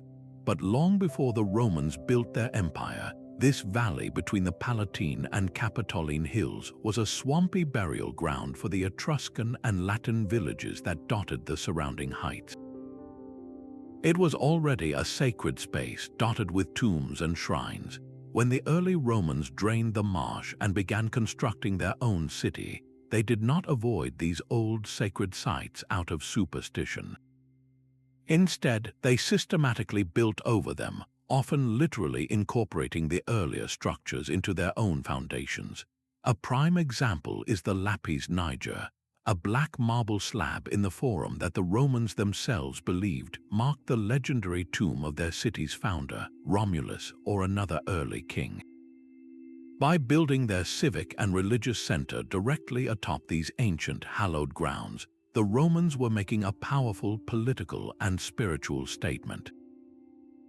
They were asserting their dominion not just over the land, but over its very history and its connection to the divine. The old gods of the Etruscans were not banished, they were subsumed, their power absorbed and redirected to fuel the destiny of Rome. The Forum became a layered sacred text where every generation built upon the spiritual foundations of the last, creating a dense tapestry of meaning that reinforced the city's perceived eternal right to rule. This pattern of sacred reuse echoes throughout Europe following the collapse of the Roman Empire. As the legions withdrew and centralized authority faded, magnificent structures like the temples in the cities of Gaul or Britain were left empty. To the incoming Germanic tribes and the growing Christian communities, these soaring stone buildings, with their thick walls and commanding presence, were far too valuable to simply leave as monuments to a fallen pagan order. But how could they be used? The solution was a brilliant act of practical and symbolic conversion. Instead of demolishing the Temple of Augustus in Rome, the building was consecrated as a church, the Church of Santa Maria in Via Lotta. Across the empire, the cella, the inner chamber of a Roman temple that once housed the statue of Jupiter or Minerva, became the nave of a new church. The pagan altar was replaced with a Christian one. The statues of the old gods were toppled, but the powerful sense of place, the aura of the sacred that generations of worship had imbued in the stones, was carefully preserved and redirected. The new faith was literally built upon the foundations of the old, demonstrating a continuity of holiness even as the specific deities changed. This was more than just recycling building materials. It was a way for the new religion to claim legitimacy and authority by physically occupying the most potent spiritual real estate of the preceding culture. Perhaps the most evocative example of this palimpsest phenomenon is the fate of the Parthenon in Athens. It began its life in the 5th century before the Common Era as a magnificent temple to the city's patron goddess, Athena Parthenos, a dazzling symbol of Athenian Golden Age power. Centuries later, after Athens was incorporated into the Roman Empire and then the Byzantine Empire, the temple was converted into a church dedicated to the Virgin Mary. The great gold and ivory statue of Athena was removed, and an apse was built at the eastern end for a Christian altar. The pagan temple became a place of Christian worship for nearly 1,000 years. Then, following the Ottoman conquest in the 15th century, it was transformed once again, this time into a mosque with a minaret added to its iconic skyline. Each successive culture saw in this sublime structure a power that demanded respect and appropriation. They did not see a dead building, they saw a vessel of immense spiritual potency that could be cleansed, rededicated, and filled with new meaning. The original divine purpose of the Parthenon to honor Athena was successively overwritten by the worship of the Virgin Mary and then Allah, yet the physical form of the building, its staggering beauty and perfect proportions, remained a constant, a silent witness to every phase of its long life. The original purpose was never fully erased. It simply became the deepest layer in a complex archaeological and spiritual record. This process of layering creates an immense challenge, but also a unique opportunity for archaeologists and historians. A site like the Roman Forum is not a simple time capsule from a single period. It is a chaotic, magnificent jumble of epochs. To excavate it is to peel back layers of history, each one obscuring and preserving the one beneath. A medieval church floor might sit directly atop a mosaic from a Roman villa, which itself was built over an Etruscan tomb. The task is not just to date each layer, but to understand the intention behind the reuse. Why did the builders of a Norman castle choose to place their keep on the foundation of a Roman fort? It was not merely for the convenience of pre-cut stones. It was a conscious effort to tap into the symbolic power of Roman authority and military might. By building on that specific site, they were claiming an inheritance, linking their own reign to a legendary past of strength and order. The stones themselves became arguments for legitimacy, their very presence a form of political propaganda. The archaeological record of these sites is therefore not just a catalogue of objects. It is a diary of spiritual and political ambition, a physical record of how societies have constantly rewritten their past to suit the needs of their present. The city built for gods never truly dies. It simply waits for the next civilization to inscribe its own story upon the enduring stone. Now we must look upward to the very stars that served as the silent architects for so many of these divine metropolises. The alignment of these cities with celestial bodies was far more than a decorative afterthought or a symbolic gesture. It was the fundamental organizing principle, the literal blueprint from which the entire urban plan was drawn. For the ancient builders, the sky was not a distant, abstract realm. It was a dynamic, living map of divine will and cosmic order. The predictable movements of the sun, moon, planets, and stars were the clockwork of the gods, and by anchoring their cities to this celestial machinery, they believed they could harness its power and ensure their place within the universal harmony. This was sacred geometry in its most profound sense, the belief that mathematical principles and precise alignments reflected the mind of the Creator, and that by replicating these patterns on Earth, humanity could participate in the perfection of the heavens. Consider the breathtaking precision of the Great Pyramid of Giza. Its sides are aligned with the four cardinal directions with an error of less than 1/15 of a single degree, an accuracy that would be challenging to achieve even with modern technology. This was not an act of obsessive-compulsive engineering. It was a theological statement. The pyramid was a machine for resurrection, designed to channel the pharaoh's soul to the circumpolar stars, which the Egyptians called the imperishable ones because they never set below the horizon. The narrow shafts emanating from the king's and queen's chambers are precisely angled to point toward specific stars like Sirius, associated with the goddess Isis, and Orion's belt, linked to Osiris, the god of rebirth. The entire structure was a permanent astronomical observatory and a spiritual launchpad, its form and orientation inextricably linked to a specific celestial destiny. Similarly, in the American Southwest, the Anasazi people of Choco Canyon constructed a complex of great houses aligned to the cycles of the sun and moon. At the site known as Fajada Butte, a unique set of 3 large stone slabs channels slivers of sunlight onto a spiral petroglyph carved into a cliff face.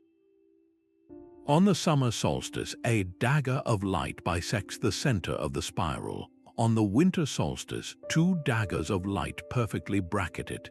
This sun dagger was a sophisticated calendar, marking the turning points of the year with dramatic, undeniable clarity, dictating the timing of planting, harvest, and crucial ceremonies that sustain the community's relationship with the cosmos.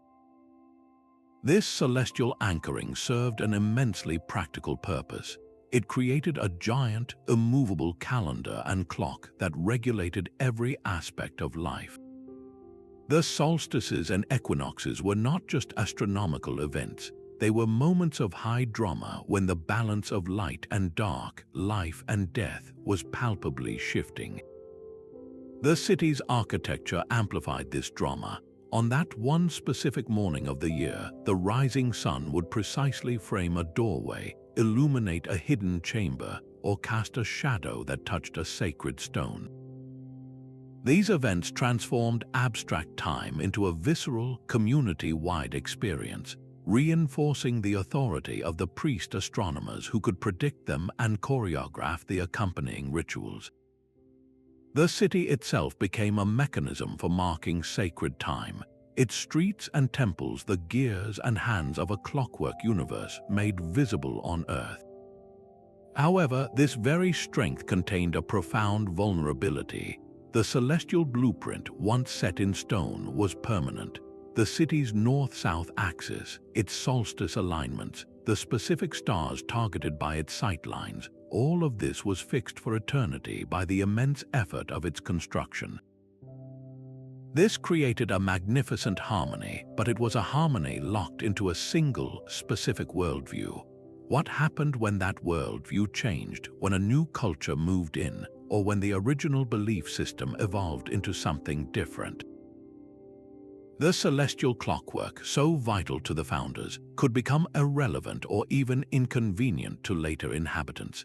Imagine a people with a different pantheon of gods, who venerated a different constellation or celebrated the new year on a different astronomical marker. The grand processional way that once led directly toward the rising sun on the summer solstice might now point toward nothing of significance. The temple designed to capture the light of a specific star at its zenith might now stand in perpetual shadow on the most important day of the new calendar. The city's sacred geography, once a source of power and meaning, could become a collection of meaningless alignments, a rigid, fossilized skeleton of a forgotten faith. This cultural and astronomical disconnect could create a subtle but powerful sense of alienation from the built environment. The new residents would be living in a city whose very bones were speaking a language they no longer understood. The streets seemed to run in awkward directions, the plazas felt oddly proportioned, the temples were facing the wrong way. The genius of the original architects became a source of perpetual, low-grade inconvenience. This wasn't a dramatic collapse like an invasion or a famine, but a slow, quiet erosion of meaning. The city remained habitable, its walls still offered protection, but its soul had departed. The cosmic order it was built to embody had been superseded, leaving behind a magnificent but hollow shell, a clock that kept perfect time for a calendar nobody used anymore. This fate illustrates the ultimate irony of building for the eternal heavens. The stars may be fixed, but human belief is in constant motion, and a city too perfectly aligned with one celestial moment can find itself hopelessly out of sync with the tides of history.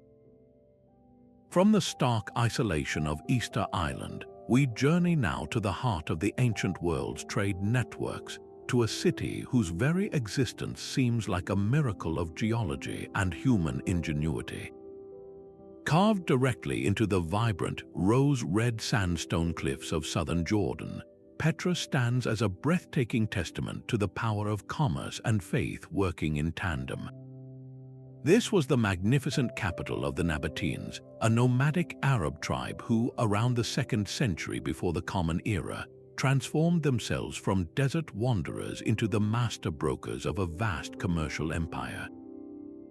Petra's location was not chosen by chance. It was a stroke of strategic genius. It sat at the crucial crossroads of major trade routes, linking the incense-rich kingdoms of Arabia with the markets of the Mediterranean, and the silk and spice roads of the East with the ports of Gaza.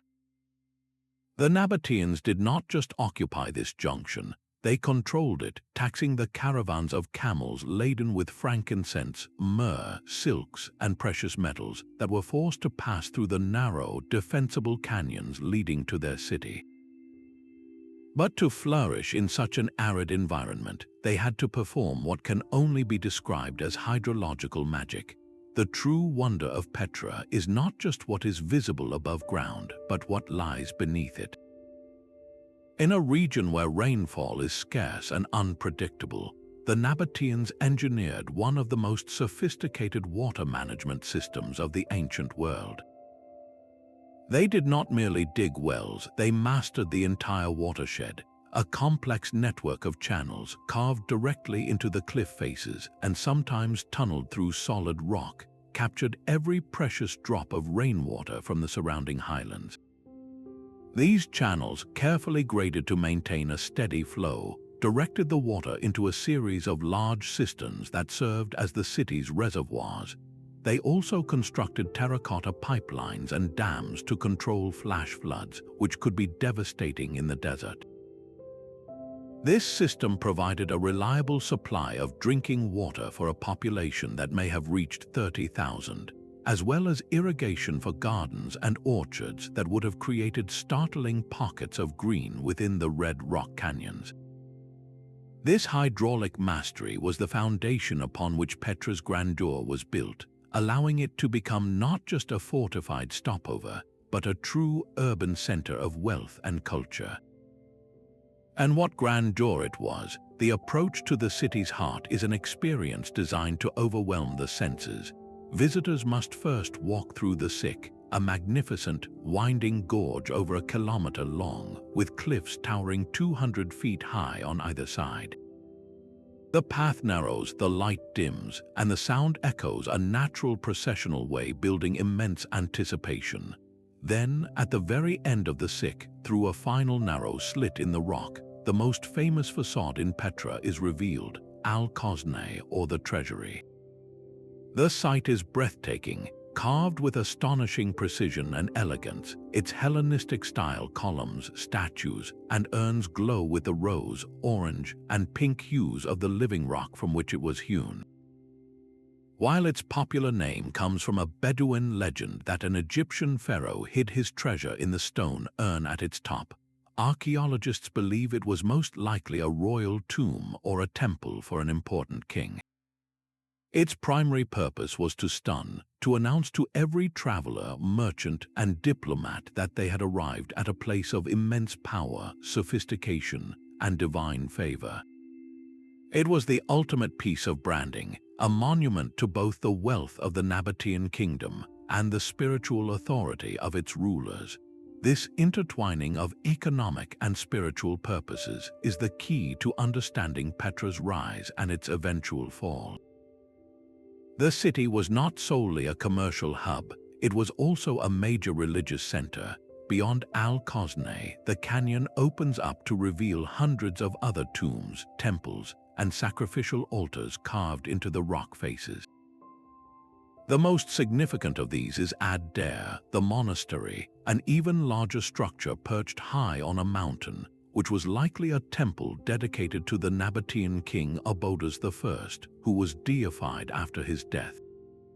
The Nabateans worshipped a pantheon of gods, with the chief deity being Dashara, often represented by a simple, rectangular stone block. The prosperity gained from trade was funneled into creating these spectacular eternal homes for the dead and places of worship for the gods. This was a virtuous cycle. Commercial success funded lavish religious construction, which in turn legitimized the ruling elite and demonstrated the favor of their gods, thereby reinforcing their right to control the lucrative trade routes.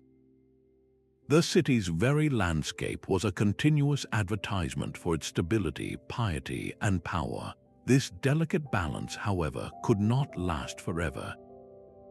The beginning of Petra's decline can be traced to its annexation by the Roman Empire in 106 of the Common Era. While the Romans initially valued Petra and continued to build there, including the construction of a colonnaded street and a large theater, the annexation fundamentally altered the city's role. The Romans preferred open, easily controllable routes for their legions and administrators. They developed new roads that bypassed the winding, defensible canyons of Petra, shifting trade northward to cities like Palmyra in Syria and making sea routes through the Red Sea more prominent. More critically, the Roman conquest broke the link between Petra's economic and spiritual engines. The Nabatean king was no longer the sovereign ruler deriving authority from the god Dashara. He was replaced by a Roman governor. The theological justification for the city's wealth and the royal cult that built Al-Khosneh and the monastery was severed. The flow of money that had funded the carving of tombs and temples gradually dried up as the elite families who competed to build the most impressive eternal homes lost their political and economic primacy. The final blows came from nature and technology. A series of major earthquakes in the 4th and 6th centuries caused widespread damage to Petra's intricate water system and its rock-cut structures. While some repairs were made, the city no longer had the vast resources or the centralized authority to restore the system to its former glory. Then, as the world changed, the very reason for Petra's existence faded away. The old incense trade routes that had been its lifeblood dwindled in importance. New technologies and shifting political landscapes made the long, arduous caravan journeys less economically viable. The city that had been born from trade was slowly starved by its absence. The population dwindled, and by the early Islamic period, Petra was largely abandoned, known only to the local Bedouin tribes. Its magnificent facades, once bustling with priests, merchants, and nobles, were left silent, their original sacred and commercial purposes forgotten by the outside world. Petra's story is a poignant reminder that a city's survival depends on a fragile ecosystem of practical necessity and spiritual meaning. When the trade routes shifted and the gods changed, the rose-red city, for all its hydraulic genius and architectural splendor, could no longer sustain its place in the world, becoming a beautiful and haunting monument to a lost harmony between commerce and faith. To walk the streets of ancient Babylon or Teotihuacan as an ordinary citizen was to inhabit a world where the divine was not a distant concept, but an overwhelming physical presence. Your entire field of vision would have been dominated by structures of impossible scale, the ziggurat of Etemenanke climbing toward the heavens, the pyramid of the sun casting its long shadow across the city. This architectural environment was a constant, non-verbal communication of power and hierarchy. The message was unmistakable: you are small, and the forces that govern this world are immense. For many, this likely instilled a powerful sense of pride and belonging. To be a citizen of Babylon was to be part of a cosmic project, a chosen people living in the very house of the god Marduk. Your daily labor, whether as a potter, a farmer, or a water carrier, contributed to the maintenance of a divine order. This shared purpose could forge a powerful social cohesion, a collective identity that was larger than any individual. The grand public festivals, where the entire population participated in processions and rituals, would have been moments of intense communal bonding, reinforcing the idea that everyone had a role to play in keeping the cosmos in balance. Yet this sense of belonging came with a heavy psychological burden. The same rituals that provided comfort and structure could also create a society perpetually living on a knife's edge. Imagine a prolonged drought descends upon the city. The crops begin to fail, and the water levels in the sacred canals drop alarmingly. In a modern secular society, we might look for meteorological or agricultural explanations. But in a city built for gods, the first and most terrifying question would be, which god have we offended? The entire world view was predicated on a system of reciprocity with the divine. The people built the temples and offered sacrifices. In return, the gods provided rain, fertility, and protection. A natural disaster, therefore, was not a random act of nature. It was a clear signal of divine displeasure. This interpretation transformed collective misfortune into a frantic search for a scapegoat. The pressure would immediately fall upon the priestly class. Were the rituals performed with perfect precision? Was the offering sufficient? Had the king, the intermediary between the human and divine realms, committed some transgression that brought this curse upon everyone? This environment could quickly become a pressure cooker of anxiety and suspicion. If the priests' intensified ceremonies failed to bring rain, public faith would curdle into anger. The ruling elite, who derived their authority from their special connection to the gods, would find their legitimacy evaporating, but the search for a cause would not stop there. It might spiral outward, turning inward on the community itself. Perhaps the gods were angry because a particular family had violated a taboo, or because a foreigner had introduced impure practices. This could lead to social unrest, witch hunts, and violent purges as the community desperately tried to identify and eliminate the source of contamination to restore cosmic harmony. The psychological impact was a double-edged sword. The same belief system that provided meaning and order also made the population exquisitely vulnerable to collective paranoia when that order was disrupted. There was no room for chance or bad luck. Every negative event was a moral failure that demanded a culprit. Furthermore, the rigid social hierarchy, physically enforced by the city's layout, created a constant state of perceived surveillance. The commoners lived in the outer districts, in modest homes of mud brick, while the gleaming temple precinct was the domain of the elite. You were always aware of the watchful gaze of the priests and, by extension, the gods they served. This could foster a mentality of compliance and intimidation, where dissent or innovation was stifled for fear of attracting divine wrath. Your every action, from your work to your family life, was conducted under this immense, unseen scrutiny. The city's design was a masterpiece of psychological control, using awe and fear to maintain social stability. For most, this probably resulted in a life of quiet resignation, finding solace in the rhythms of ritual and the comfort of community.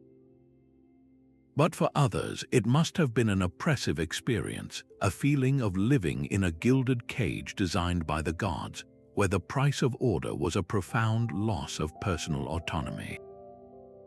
The grandeur of the city was, for the average person, both a source of pride and a weight upon the soul. Far to the south, on a high plateau in the interior of what is now Zimbabwe, lies a city whose very name speaks to its enduring mystery. Great Zimbabwe, a name derived from the Shona words meaning great houses of stone, stands as a monumental rebuttal to any notion that the drive to build for gods and kings was confined to Europe, Asia, or the Americas. Here, rising from the savannah, are the ruins of a sprawling stone metropolis that was the heart of a powerful kingdom between the 11th and 15th centuries. Its most iconic structure, the Great Enclosure, is a breathtaking feat of engineering. Its outer wall, over 30 feet high and nearly 800 feet in circumference, is constructed entirely without mortar from precisely cut blocks of granite, fitted together with such skill that they have withstood the centuries. Within this massive wall lies a second inner wall, and at its heart, a mysterious conical tower that mirrors the shape of the surrounding hills. This was not a fortress designed for defense. The layout is ceremonial, intricate, and deeply symbolic. The scale and precision of the stonework suggest that this was a place of immense importance, likely a royal residence or a sacred precinct where the king, seen as a divine intermediary, performed rituals to connect with the ancestral spirits, the Vadzimu, who are believed to watch over the community. The sophistication of Great Zimbabwe points to a society of remarkable economic and political power. This was no isolated chiefdom. It was the capital of a vast trading empire that controlled the flow of gold, ivory, and other riches from the interior of Africa to the Swahili coast cities on the Indian Ocean. Archaeologists have unearthed artifacts from as far away as China and Persia, Celadon pottery, Persian faience, and glass beads testifying to its integration into a global network of commerce. The wealth generated from this trade funded the construction of the stone city, but it was not wealth displayed in the same way as in other civilizations. There are no colossal statues of kings, no grand inscriptions boasting of military victories. Instead, the power and prestige of the ruling elite were expressed through the mastery of the landscape itself. The city was strategically built between gold-rich regions to the west and river trade routes to the east, and its architecture seems designed to project an aura of permanence, stability, and sacred authority. The stone walls were not just functional, they were a statement. They demonstrated a command over resources and labor that reinforced the social hierarchy, with the elite living within the stone enclosures and the majority of the population residing in mud brick dwellings in the surrounding valleys.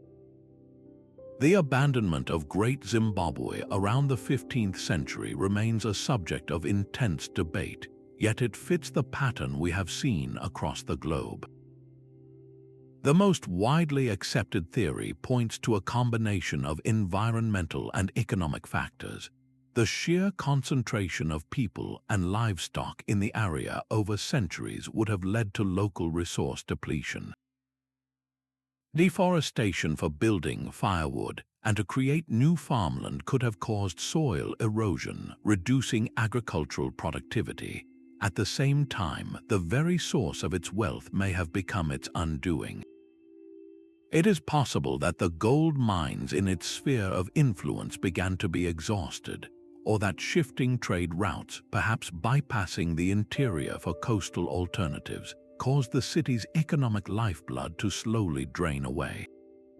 As the flow of wealth diminished, the ability of the ruling class to command the labor needed to maintain the grand stone structures, and their authority would have waned. The spiritual covenant, the belief that the king and the ancestors ensured prosperity, would have been broken by the reality of dwindling resources. The population likely dispersed to smaller, more sustainable settlements, leaving the magnificent stone enclosures to the elements.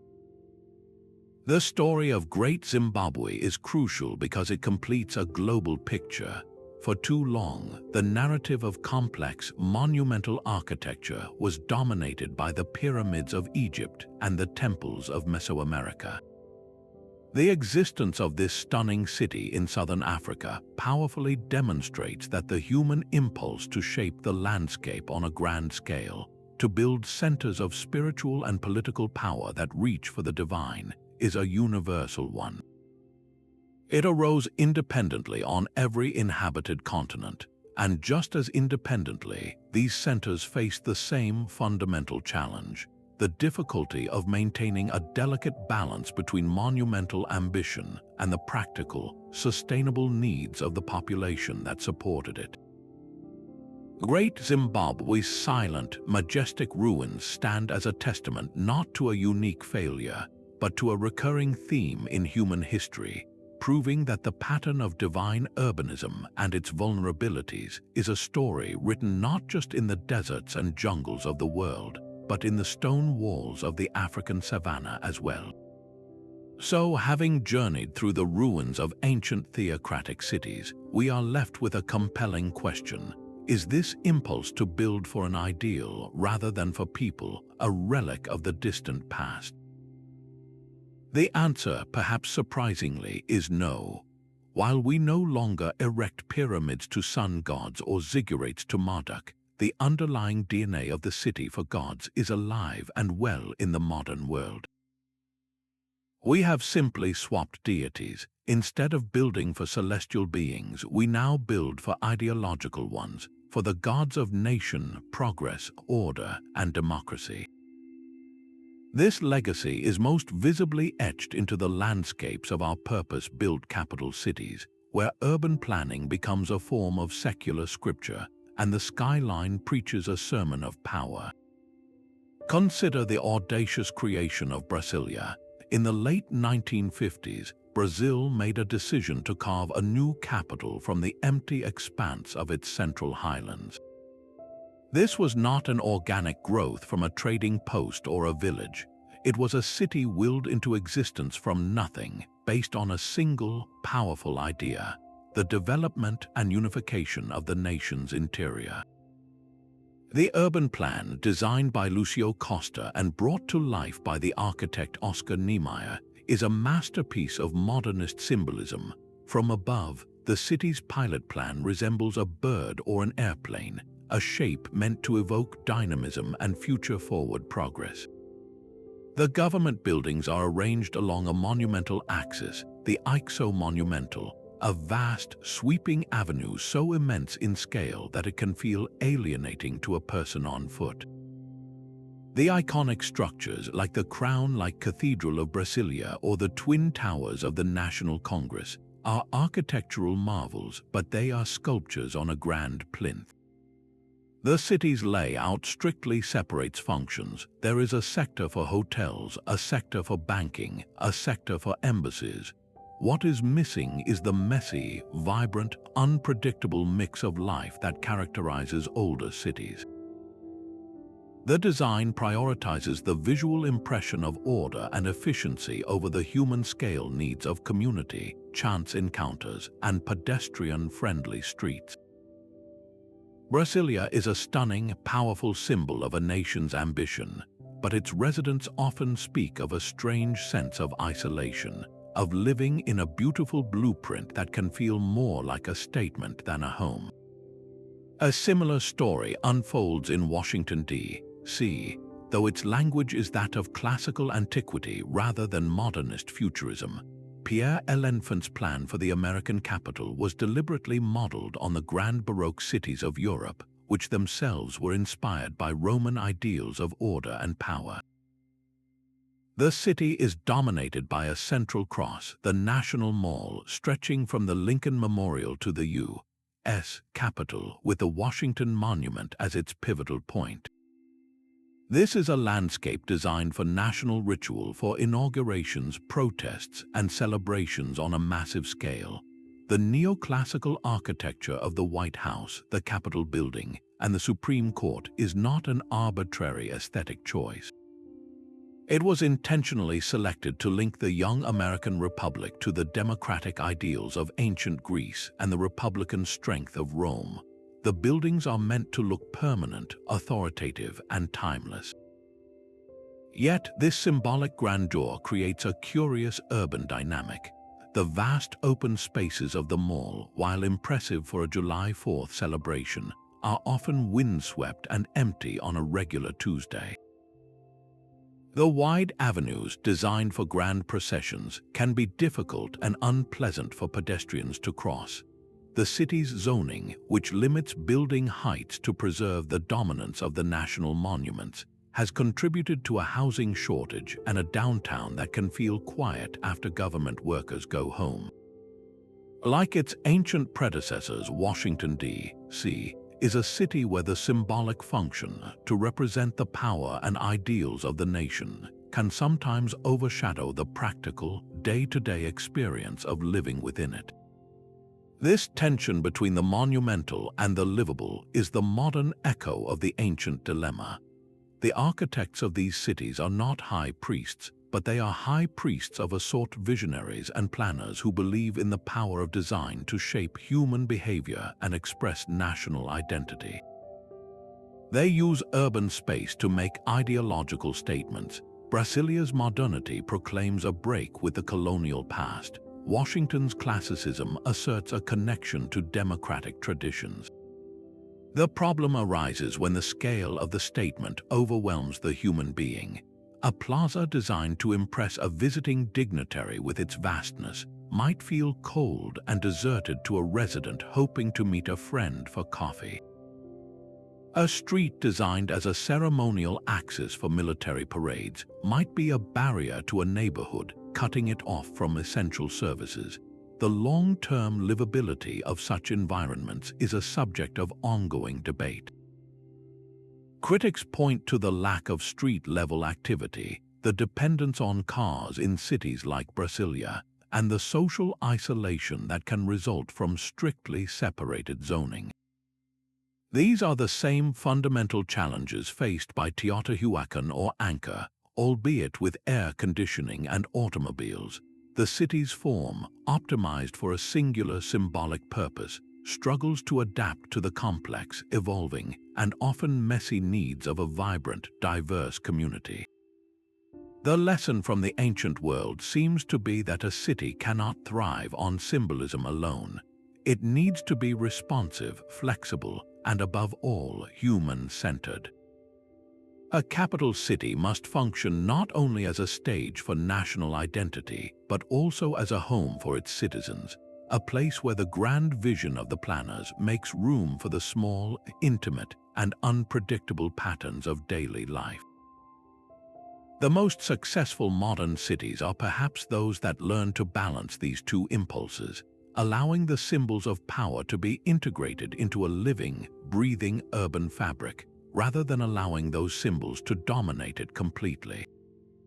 The silence of these abandoned cities, a silence born of fallen dynasties and forgotten prayers, has proven to be an irresistible siren call for centuries. The same awe that compelled ancient kings to build monuments to the heavens now drives explorers, scholars, and fortune seekers to uncover their secrets. This quest to understand, however, is a story with two very different faces, one of enlightened discovery and the other of destructive desire. The earliest European adventurers to stumble upon places like Angkor Wat in the 19th century were often not trained archaeologists but colonial officials, missionaries, and planters, men like the French naturalist Henri Mauhat. His published accounts, filled with romantic descriptions of temples strangled by jungle roots, captured the Western imagination and sparked a wave of exploration. They saw in these ruins not just crumbling stone, but a lost world of grandeur, a civilization worthy of comparison to their own classical past. But this initial fascination was often paired with a sense of entitlement. The line between exploration and appropriation was dangerously thin. In the early days, it was common practice to simply remove beautiful statues, intricate carvings, or entire architectural features to be shipped back to museums in London, Paris, or New York. These acts were framed as preservation, saving the art from the jungle and from local populations who, in the eyes of the explorers, did not appreciate their own heritage. In reality, it was a form of cultural looting that dismembered these sacred sites, stripping them of their context and their soul for the sake of foreign collections. This initial wave of treasure hunting has evolved, but it has not disappeared. Today, the threat of looting is more sophisticated and driven by a lucrative international black market for antiquities. The very mystique that makes these sites precious also makes their artifacts valuable commodities. A stone head from a Khmer temple or a pottery vessel from a Mayan tomb can fetch astronomical sums from wealthy, unscrupulous collectors. This demand fuels a cycle of destruction. Looters, often armed with little more than shovels and desperation, will tunnel indiscriminately into pyramids, smash through temple walls, and destroy ancient graves. In their rush to find a single sellable object, they obliterate the archaeological context, the layer of soil, the placement of objects relative to each other, the tiny seeds and pollen grains. That is essential for scientists to understand the date, the purpose, and the daily life of the city. A looted site is not just robbed, it is rendered scientifically mute. The information that is destroyed in the process is often far more valuable than the artifact itself, a permanent loss to our collective human history.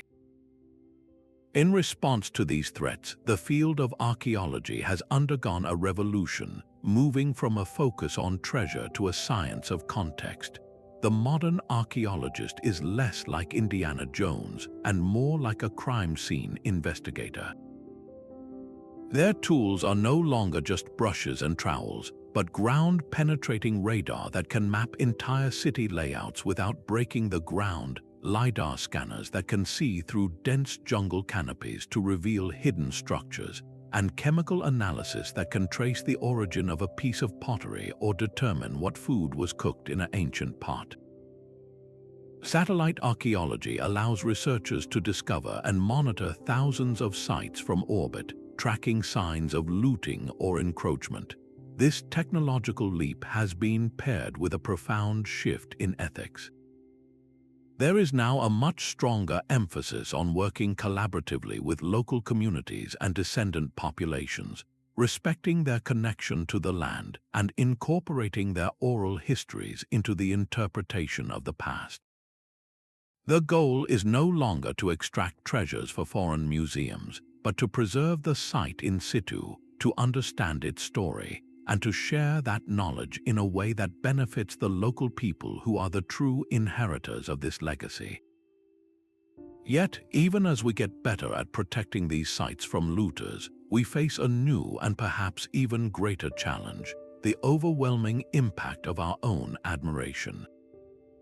The rise of mass tourism represents a new form of people moving in, a tidal wave of visitors that these ancient cities were never designed to handle.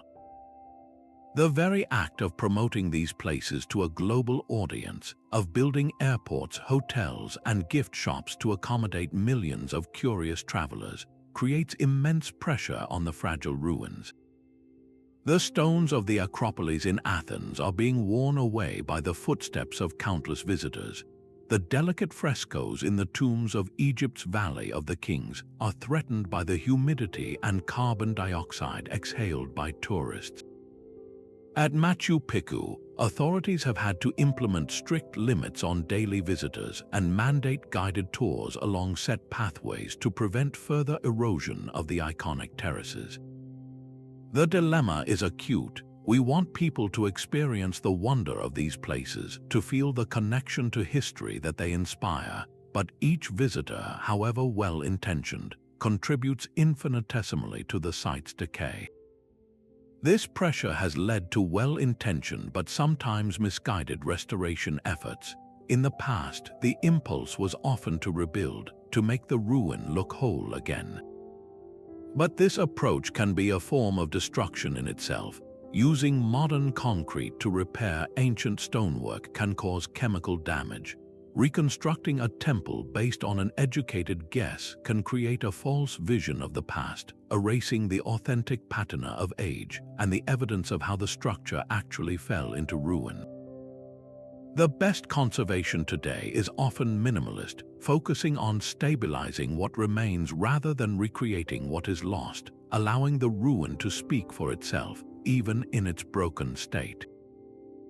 The greatest challenge we face is finding a sustainable balance, a way to satisfy the world's desire to witness these marvels without loving them to death. It requires a global commitment to responsible tourism, to funding conservation, and to understanding that these cities built for gods are not just tourist attractions, but non-renewable resources, fragile pages in the story of humanity that we are entrusted to protect for the generations who will follow us.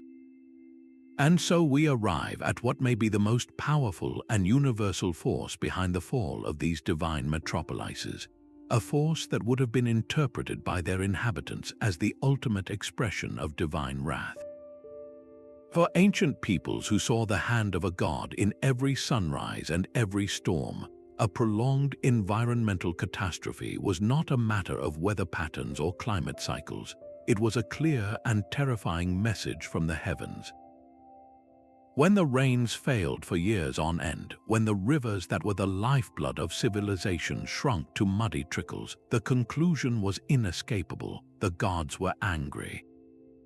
The intricate covenant that justified the city's very existence, the belief that proper rituals and magnificent temples would ensure cosmic favor, was being violently broken.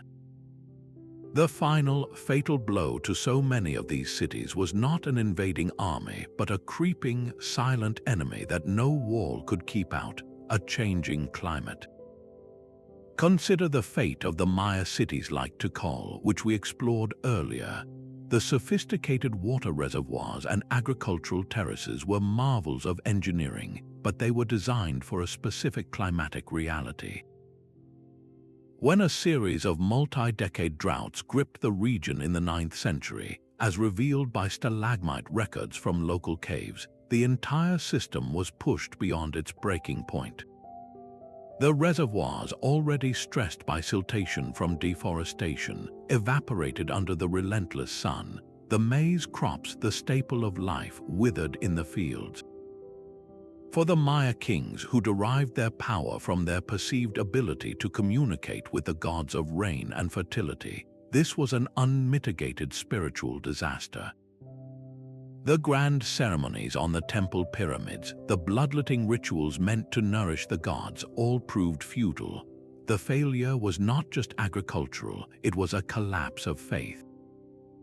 The population, facing starvation, would have seen their rulers not as divine intermediaries, but as failed magicians who had lost the favor of the cosmos. The social contract shattered, and people simply dispersed, leaving the stone pyramids to the jungle. A similar story unfolded at the grand capital of the Khmer Empire, Angkor. Its vast hydraulic network of canals and reservoirs, or barrays, was a masterpiece of symbolic and practical engineering. But this system was a delicate balance, finely tuned to the seasonal monsoon rains.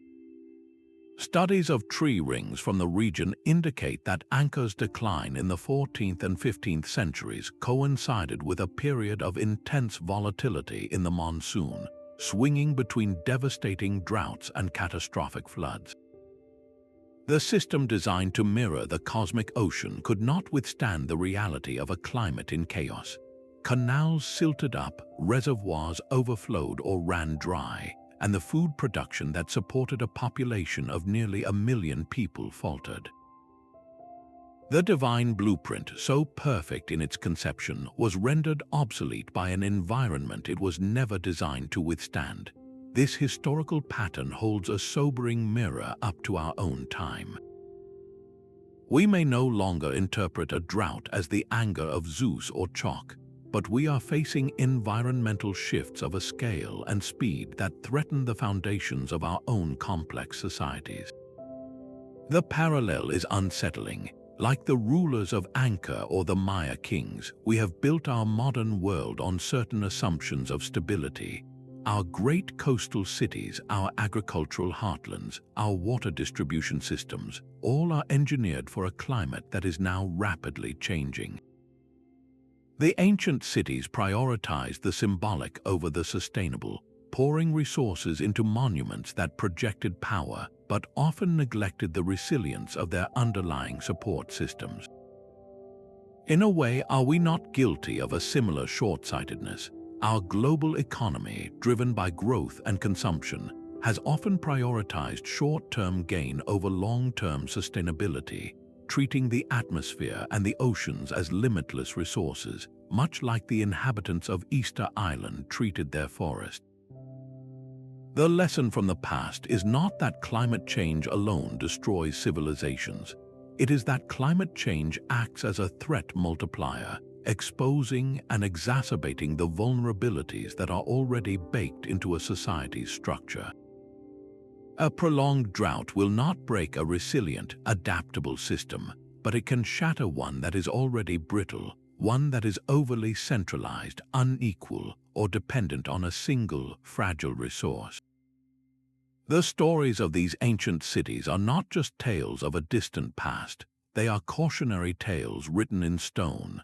They teach us that no amount of architectural grandeur or technological sophistication can inoculate a society against the fundamental laws of ecology. A civilization that fails to live in a sustainable balance with its environment is building on a foundation of sand, no matter how magnificent the temples it erects upon it. The silence of the places like Tikal and Angkor is a powerful reminder that the environment is not a backdrop to human history, it is an active participant.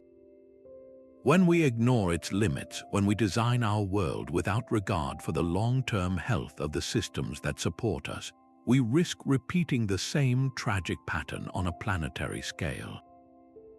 The divine wrath that ancient peoples feared was in reality the consequence of their own actions meeting an unyielding natural world.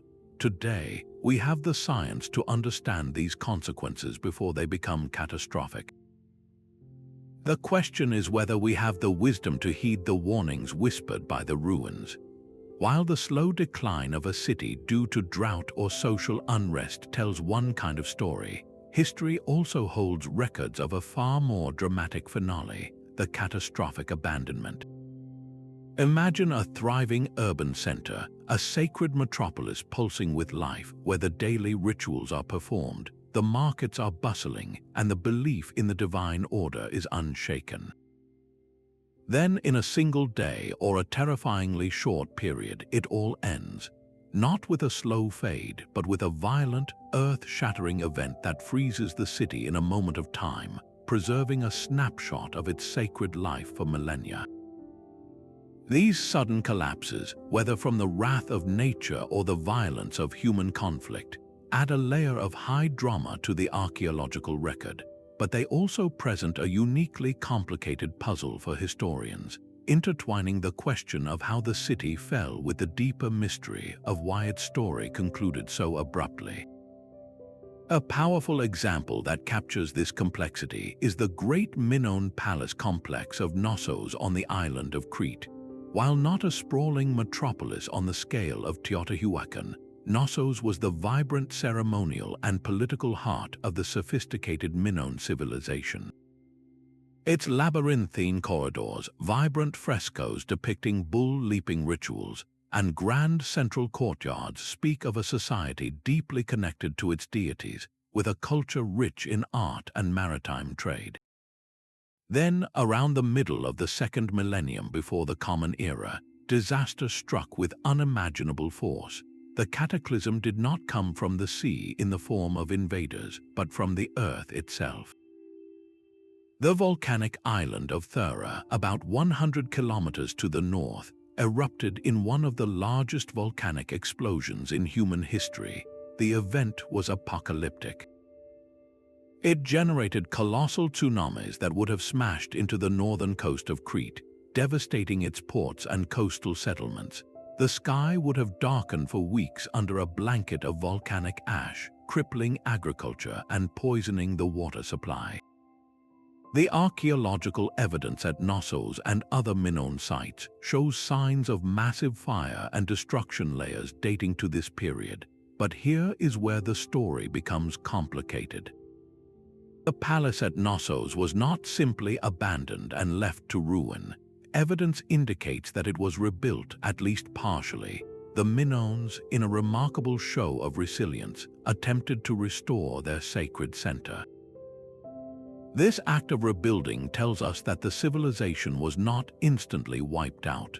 Its spirit and its organizational capacity survived the initial blow. However, this recovery was short-lived.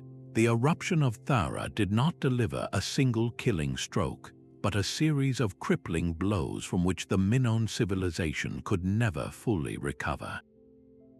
The tsunamis destroyed their fleet, the backbone of their trade-based economy. The ashfall devastated their farms, leading to famine. The overall trauma likely shattered the confidence of the people in their rulers and their gods. Why had their deities, so closely tied to the natural world, allowed such destruction? In the weakened state that followed, the Minoans became vulnerable. Within a century or two, the mainland Mycenaean Greeks moved in, taking control of Crete and ultimately supplanting Minoan culture. So, the How of Knossos' final end was a combination of natural disaster and invasion. But the why lies deeper, in the cascading failures triggered by the eruption that eroded the society's economic, agricultural, and spiritual foundations. This pattern of a single catastrophe acting as a tipping point for a system already under stress is a recurring theme. A sudden event does not have to completely destroy a city to ensure its abandonment. It simply needs to push it over a critical threshold. A powerful earthquake might topple the main temple, but if the population is already struggling with resource shortages or political instability, the destruction of that symbolic heart might be the final straw. The psychological impact of seeing the house of their gods in ruins could be more devastating than the physical damage, leading to a collective loss of faith that makes rebuilding seem futile. In these cases, the catastrophe becomes the catalyst, the dramatic event that exposes and accelerates a decline that was already quietly underway. The drama of a catastrophic abandonment, however, offers an incredible gift to archaeologists, a moment frozen in time. When a city is slowly abandoned, people take their valuables with them. They salvage building materials, they repurpose structures, and the site becomes a palimpsest of gradual decay. But when a disaster strikes suddenly, it creates a time capsule. The most famous example is, of course, the Roman city of Pompeii, buried by the eruption of Mount Vesuvius. While Pompeii was a bustling commercial center rather than a purely divine metropolis, its preservation gives us an unparalleled window into daily life, including its religious practices. We can see the offerings left on household altars, the frescoes of gods in the forums, and the temples exactly as they were being used on that fateful day. For a city built for gods, a similar sudden burial would preserve the sacred instruments in place, the half-finished rituals, the very atmosphere of active worship. This level of preservation removes centuries of guesswork, allowing us to understand the how of daily religious life with stunning clarity. Yet, this incredible clarity about the moment of death can make the mysteries of the city's life even more pronounced. Knowing exactly how a city died does not always tell us why it was vulnerable in the first place, or what tensions were simmering beneath the surface. A volcanic eruption is an indiscriminate killer. It destroys the thriving city and the struggling city alike. The catastrophe preserves the what but often obscures the why.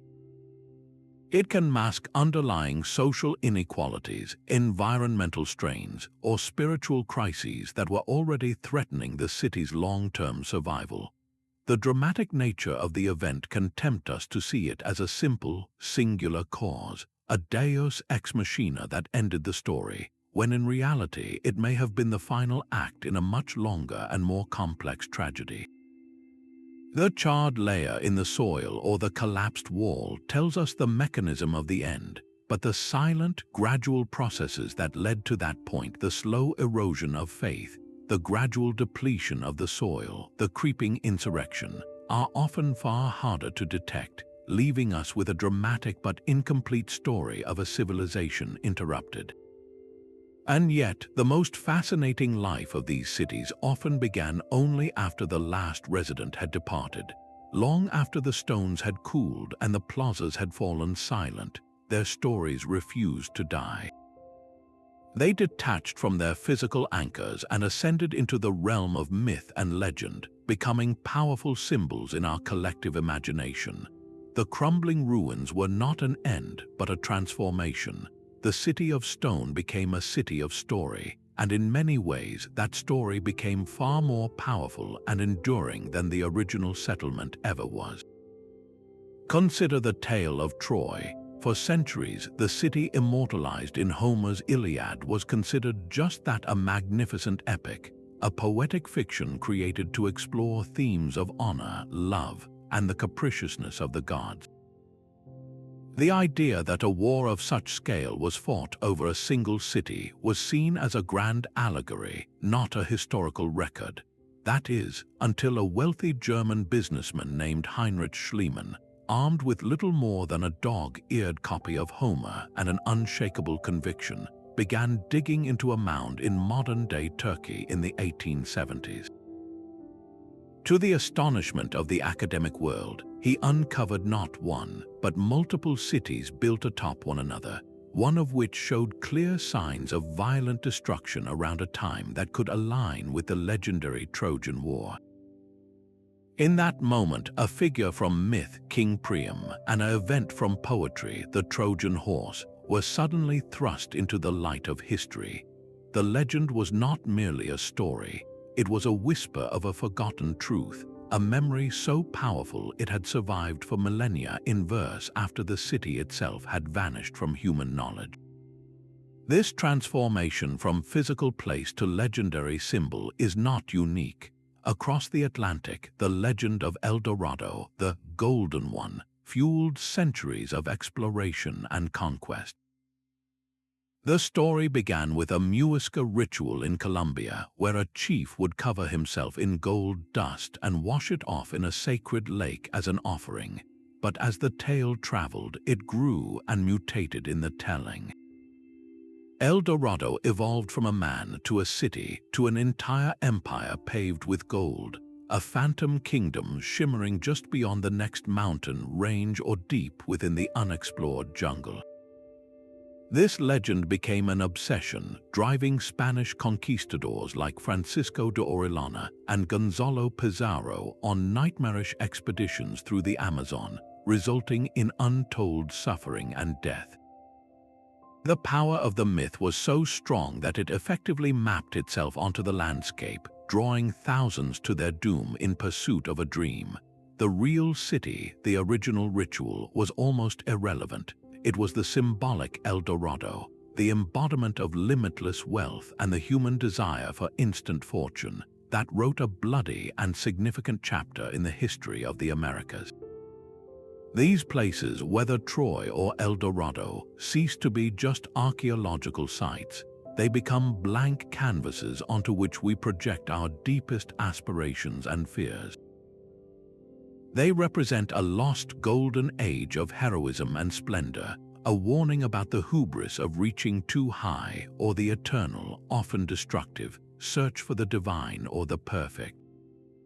This mythological afterlife forms a crucial and often overlooked part of their legacy. Long before archaeologists arrived with their trowels and measuring tapes, these places were being excavated and reconstructed by poets, painters, and playwrights.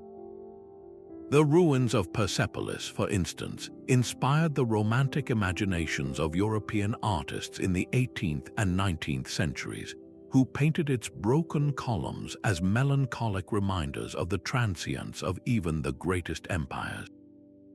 The story of the Labyrinth of Knossos and its Minotaur has been retold in countless novels, films, and even psychological theory, becoming a universal metaphor for the complex, sometimes monstrous, puzzles of the human mind. These artistic interpretations are not merely decorations on top of history. They actively shape how we understand the past. They keep these civilizations alive in our culture, ensuring that the questions they raise about power, faith, and human ambition remain part of our ongoing conversation. This process creates a fascinating feedback loop between myth and reality. A legend inspires an excavation like Schliemann's at Troy. the excavation unearths physical evidence that, in turn, validates certain aspects of the legend and forces us to reinterpret others. The myth gives the ruins their mystique, drawing funding and public interest to archaeology, and the archaeology, in turn, feeds back into the myth, refining it, complicating it, and giving it a new foundation in material fact. The city is no longer just a collection of stones, it is a living, evolving idea. The silent temples and empty palaces continue to speak to us, not in the language of their original builders, but in the universal language of symbol and story. They remind us that the end of a city is not the end of its influence. A place can be abandoned by its people, but if its story is compelling enough, it will never truly be empty. It will be inhabited by the ghosts of our imagination, forever shaping our art, our literature, and our understanding of the grand, tragic, and awe-inspiring tapestry of human history. As we reflect on the journey through these 28 extraordinary sites, a profound and sobering clarity emerges from the dust of their ruins. The story of a city built for gods is never just a local tale of rise and fall. It is a single chapter in a much larger, global narrative about the nature of human ambition. The patterns that connect a pyramid in the Mexican highlands to a ziggurat in Mesopotamia, or a stone temple in the Cambodian jungle to an earthen mound in North America, reveal fundamental truths that transcend culture and epoch. The most powerful common thread is the inherent and often tragic tension between a society's loftiest aspirations and the gritty, unyielding demands of everyday survival. In every case, the initial vision was one of celestial perfection, a desire to create an ordered, harmonious reflection of the cosmos on Earth. The architects sought to build for eternity, to please the gods and secure a permanent place in the divine order. Yet, this monumental ambition consistently came into conflict with practical necessity. The same stones that were quarried to raise a temple to the heavens were stones not used to pave a sewer for the common people. The labor force that spent decades hauling blocks for a pyramid was a workforce not available to maintain the irrigation canals that fed the city. This is the great paradox. The very act of striving for immortality often created vulnerabilities that made long-term survival impossible. The city's design, so perfect in its symbolic geometry, was frequently a disaster in its human ergonomics, prioritizing the journey of a priestly procession over the daily commute of a farmer, the alignment with a star over the flow of clean water to a residential district. This foundational mismatch between the ideal and the real is the first crack in the foundation of every divine metropolis we have explored. This leads directly to a second critical pattern: the extreme vulnerability of societies that become overly dependent on a single, monolithic source of authority or a narrow resource base. These cities were not just political entities, they were theocratic enterprises. Their entire social, economic, and spiritual legitimacy was invested in a ruling class, a king or priesthood, that derived its power from a claimed exclusive connection to the divine. This system created remarkable cohesion and could mobilize incredible resources for a time, but it was a brittle structure. When a crisis struck, whether a prolonged drought, a foreign invader, or simply a series of poor harvests, the populace's faith in this divine mandate was the first thing to be tested. If the priest's rituals failed to bring rain, if the god-king could not protect the borders, the entire social contract could shatter overnight. The concentration of power that enabled the city's construction also made it susceptible to a catastrophic loss of confidence. We saw this in the Maya cities, where the failure of the king to ensure agricultural success led to the abandonment of the cosmic centers. We saw it in Cahokia, where the authority of the elites on Monk's Mound was inextricably linked to their perceived control over the spiritual forces of nature. This ideological dependency is mirrored by a resource dependency. Many of these cities flourished by exploiting a particular environmental niche or controlling a specific trade route. The Nabateans of Petra mastered water in the desert and controlled the incense trade. The Khmer Empire at Angkor built a hydraulic empire around the Tonle Sap Lake. But when the climate shifted or when trade routes changed, their specialized adaptations became liabilities. A society that puts all its eggs in one basket, whether that basket is faith in a single ruler or reliance on a single resource, builds its house on a foundation that cannot easily adapt to change. Perhaps the most urgent pattern for us today is the recurring theme of environmental overreach. Time and again, we see that the construction and maintenance of these divine blueprints pushed local ecosystems beyond their breaking point. The quest for grandeur required staggering amounts of raw materials. The forests of Easter Island were felled to move moe. The limestone quarries around Tikal denuded the landscape to plaster its temples in gleaming white. This deforestation led to soil erosion, which silted up the very water systems the cities depended on. The intricate hydraulic networks of Angkor, designed for both ritual and survival, became victims of their own success as the population grew and the surrounding watershed was degraded. These were not ignorant peoples, they were brilliant engineers and keen observers of their world, but their primary frame of reference was theological, not ecological. A drought was interpreted as divine anger, often leading to calls for more temple building to appease the gods, thereby accelerating the consumption of resources in a vicious cycle. They failed to see that the true threat was not a displeased deity, but the unsustainable drawdown of their own environmental capital. They were, in effect, cutting down the tree to carve a statue of the tree spirit, worshipping an ideal of nature while systematically destroying the real thing. This disconnect between symbolic reverence and practical stewardship is a warning that echoes down the centuries. What these patterns ultimately suggest is that the collapse of these cities was not a matter of bad luck or mysterious curses. They were the predictable outcomes of specific, repeatable dynamics.